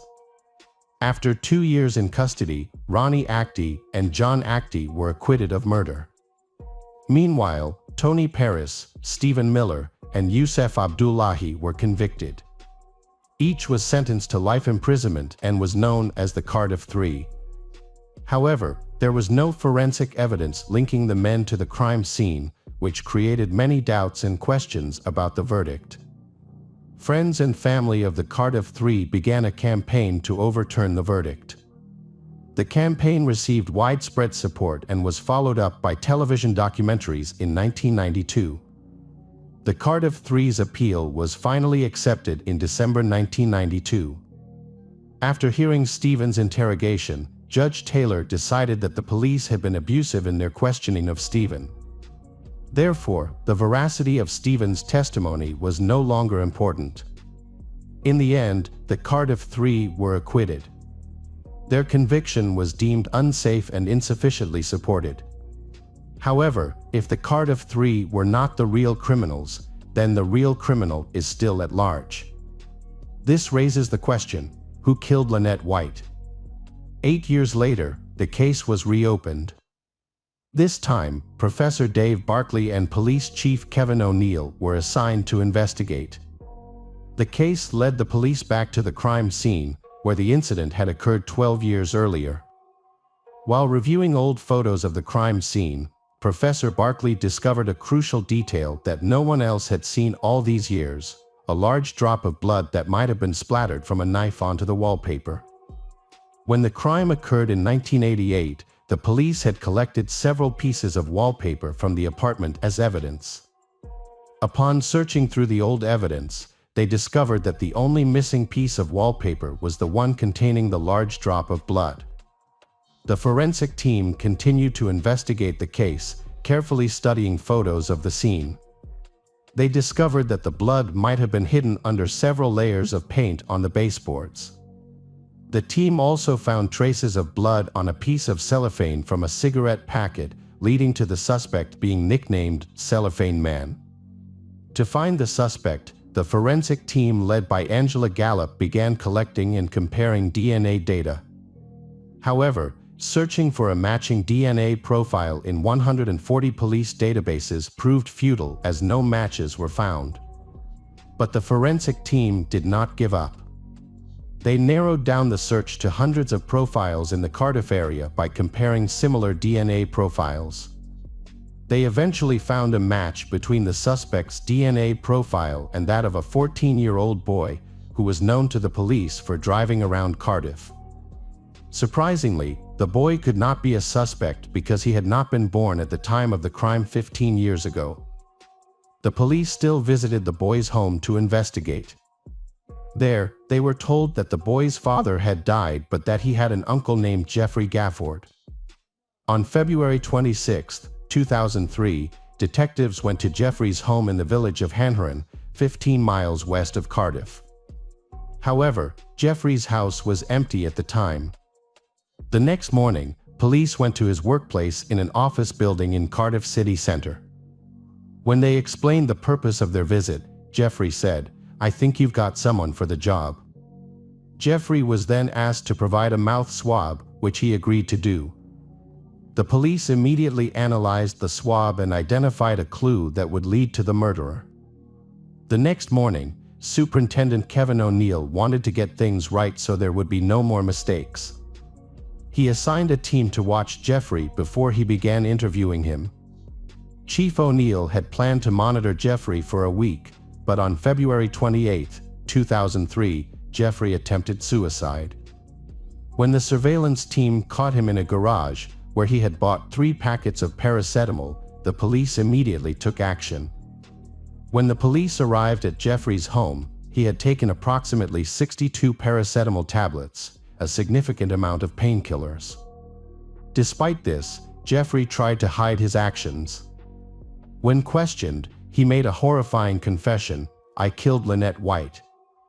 I've been waiting for this for 15 years. I think I deserve this sentence. I really hope to die."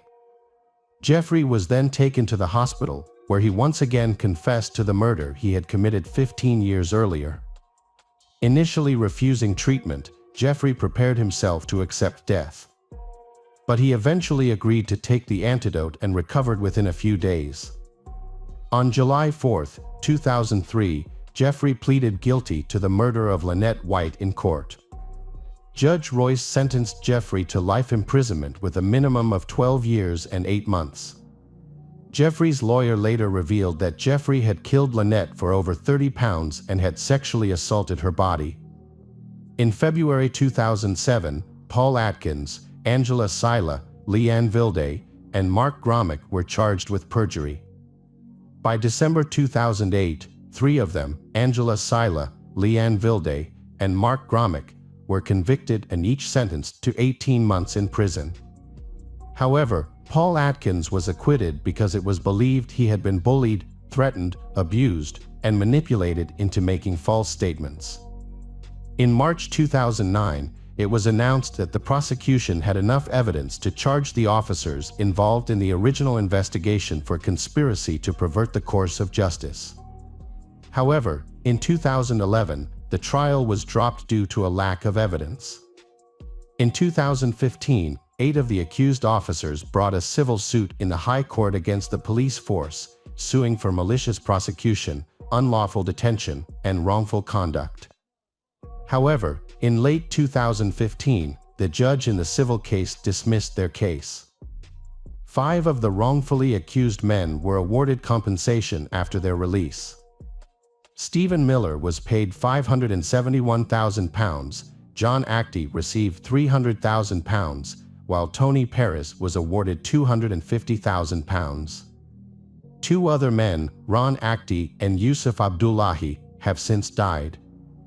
Ronnie Actie died in 2007 after struggling to come to terms with what had happened to him. Yusuf Abdullahi died in 2011 from cancer after battling post-traumatic stress disorder. Hello friends, welcome to our channel. Today we're going to take a look at another horrible case with you. The case of Velma Barfield. Velma Barfield was born in 1932 in Eastover, North Carolina, and grew up in the shadow of the Great Depression.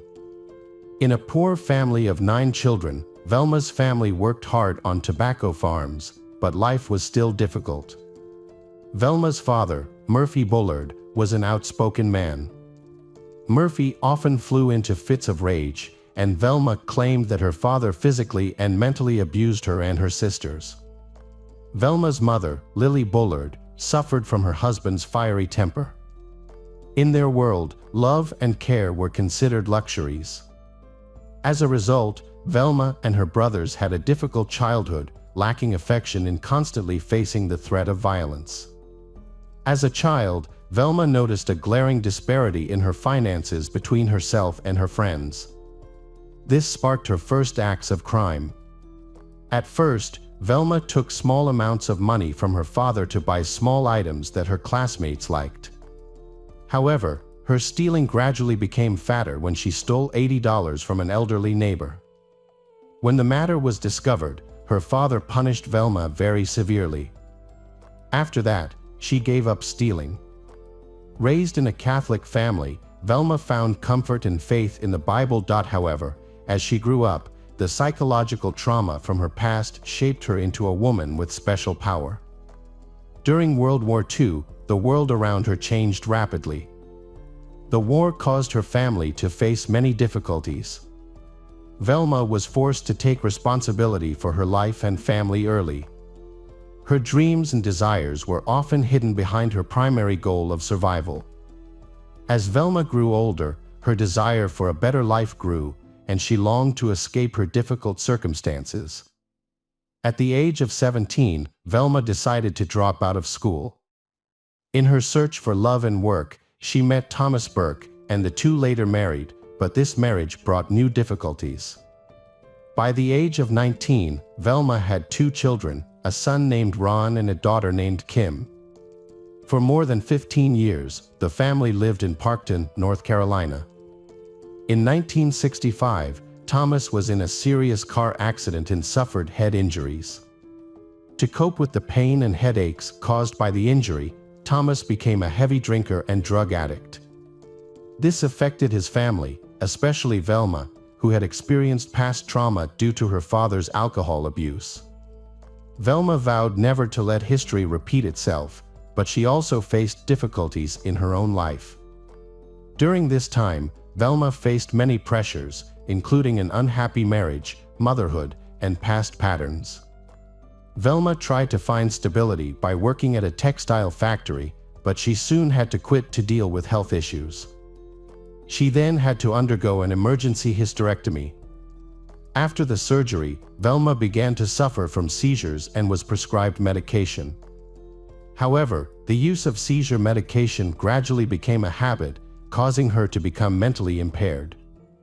Velma's drinking increased, each step pushing her into a more desperate and out-of-control state.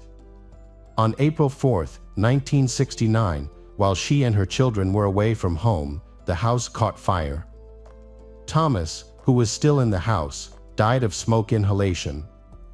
After the fire, Velma and her children moved in with her parents.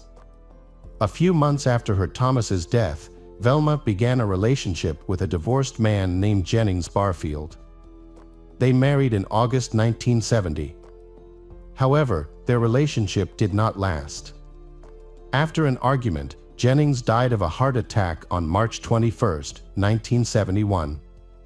Velma returned to her parents' home. Later, Velma's father died of cancer in the summer of 1974. Her mother also suffered from severe stomach pain and was hospitalized. Although she recovered and returned home in August 1974, Velma's mother was hospitalized again due to severe stomach pain. Because her illness was so severe, she died after 2 hours of treatment. Another man Velma was dating was in a car accident and died on December 30th of the same year. Velma's financial difficulties and addiction led to another bad decision. She started forging checks to meet her growing needs. But deception came at a cost, and those around her began to lose faith in Velma. In 1975, Velma was convicted of 7 counts of writing bad checks and sentenced to 6 months in prison. However, she was released after serving 3 months. After her release in 1976, Velma took a job caring for the elderly. She initially worked for 94-year-old Montgomery Edwards and his 84-year-old wife in Lumberton, North Carolina. Montgomery fell ill and died on January 29, 1977. A few weeks later, in February, Montgomery's wife Dolly developed symptoms of the same stomach illness as Velma's mother and died on March 1st. Velma then cared for Record Lee, 76, who had lost a leg. On June 4, 1977, Record Lee's husband, John Henry, began experiencing severe pain and cramps in his abdomen. Doctors attributed his condition to a severe stomach virus. However, he died later that month. Velma then moved in with her new boyfriend, Roland Stewart. While attending a Pentecostal revival meeting in Cumberland County, Roland Stewart suddenly complained of severe abdominal pain. He was rushed to the hospital but could not be saved, dying a few days later. Roland Stewart's relatives were suspicious of his mysterious death. They reported to the police to find out the reason for Roland Stewart's death. An autopsy was ordered. An investigation into Roland Stewart's death was opened. Before the autopsy results were released, Lumberton police received an anonymous phone call, reportedly from Velma's sister, who said that Velma had poisoned Roland Stewart and others. As a result, Velma was arrested for the murder of Roland Stewart. During the interrogation, Velma confessed to poisoning Montgomery and Dolly Edwards, John Henry, her mother Lillian, and her boyfriend Roland Stewart. Velma confessed that she had forged checks to her boyfriend Roland Stewart's account and that he had found out about it, so Velma had mixed rat poison into his beer and tea, and in previous victims Velma had given weed killers containing paraquat and barbiturates. Velma had secretly put these substances into her victims' food or drinks, leading to their deaths. At trial, Velma's defense attorney argued that she was insane, but this was not accepted. Velma appeared cold and emotionless, laughing at the prosecutor and even applauding after his closing speech. The defense attorney attempted to explain that Velma was not a monster but a soul trapped by addiction, and that the difficult circumstances she had experienced since childhood had caused Velma actions to be beyond her control. The attorney emphasized Velma's mental health struggles as a mitigating factor in Velma's crimes. December 12, 1978. The jury considered the circumstances and decided to sentence Velma to death for murder and causing harm to the victim's family. The verdict was an acknowledgement of the victim's family's irreplaceable loss. A unit for female death row inmates was later established at the North Carolina Correctional Institution for Women. While on death row, Velma quit smoking and expressed remorse. At night, the faces of her victims haunted her dreams, and Velma silently contemplated the crimes she had committed. Velma's appeal was filed with the North Carolina Supreme Court on October 30, 1984. The appeal claimed that she was incompetent at her original trial due to her struggles with drug addiction. However, the court denied her appeal. The day before her execution, Velma instructed her attorney, Jimmy, to withdraw all remaining appeals. She expressed her desire to die with dignity, as allowed by the state of North Carolina. In her final hours, Velma reflected on her life and prayed, finding solace in her faith as she prepared for death. Pastor Billy Graham offered her words of comfort over the phone, saying, "Velma, in a way I envy you because you're going to get to heaven before I do." Velma was executed on November 2, 1984, at the Central Penitentiary in Raleigh. Before her execution, she expressed remorse for the pain she had caused, stating that she was deeply sorry for the pain she had caused and that many families had suffered greatly. She also expressed her gratitude to those who had supported her over the past 6 years, saying that she appreciated the unwavering support of her family, her attorneys, and the kindness of the prison staff, and that she was grateful for their compassion and understanding during this difficult time. For her final meal, Velma chose a simple snack of cheese doodles and a Coca-Cola. She spent her last hours with family members and friends who visited her before her execution.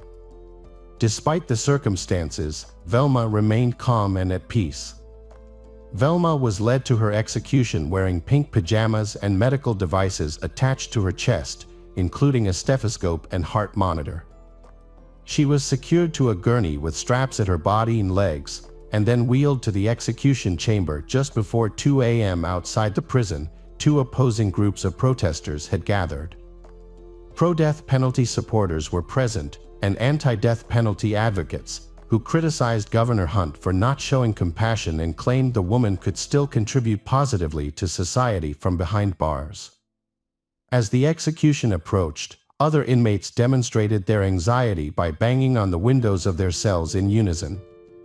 A group of about 80 people who supported capital punishment showed their approval through cheers and applause. 3 volunteers carried out the execution, with a dummy intravenous line ensuring that none knew for certain which of them had administered the fatal dose. Velma's execution took place at 2:15 a.m., just 15 minutes after being given the lethal injection of proton bromide.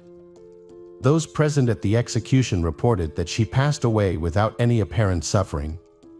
Around 300 death penalty opponents stood nearby in silence, holding candles that they extinguished as the moment of her death approached.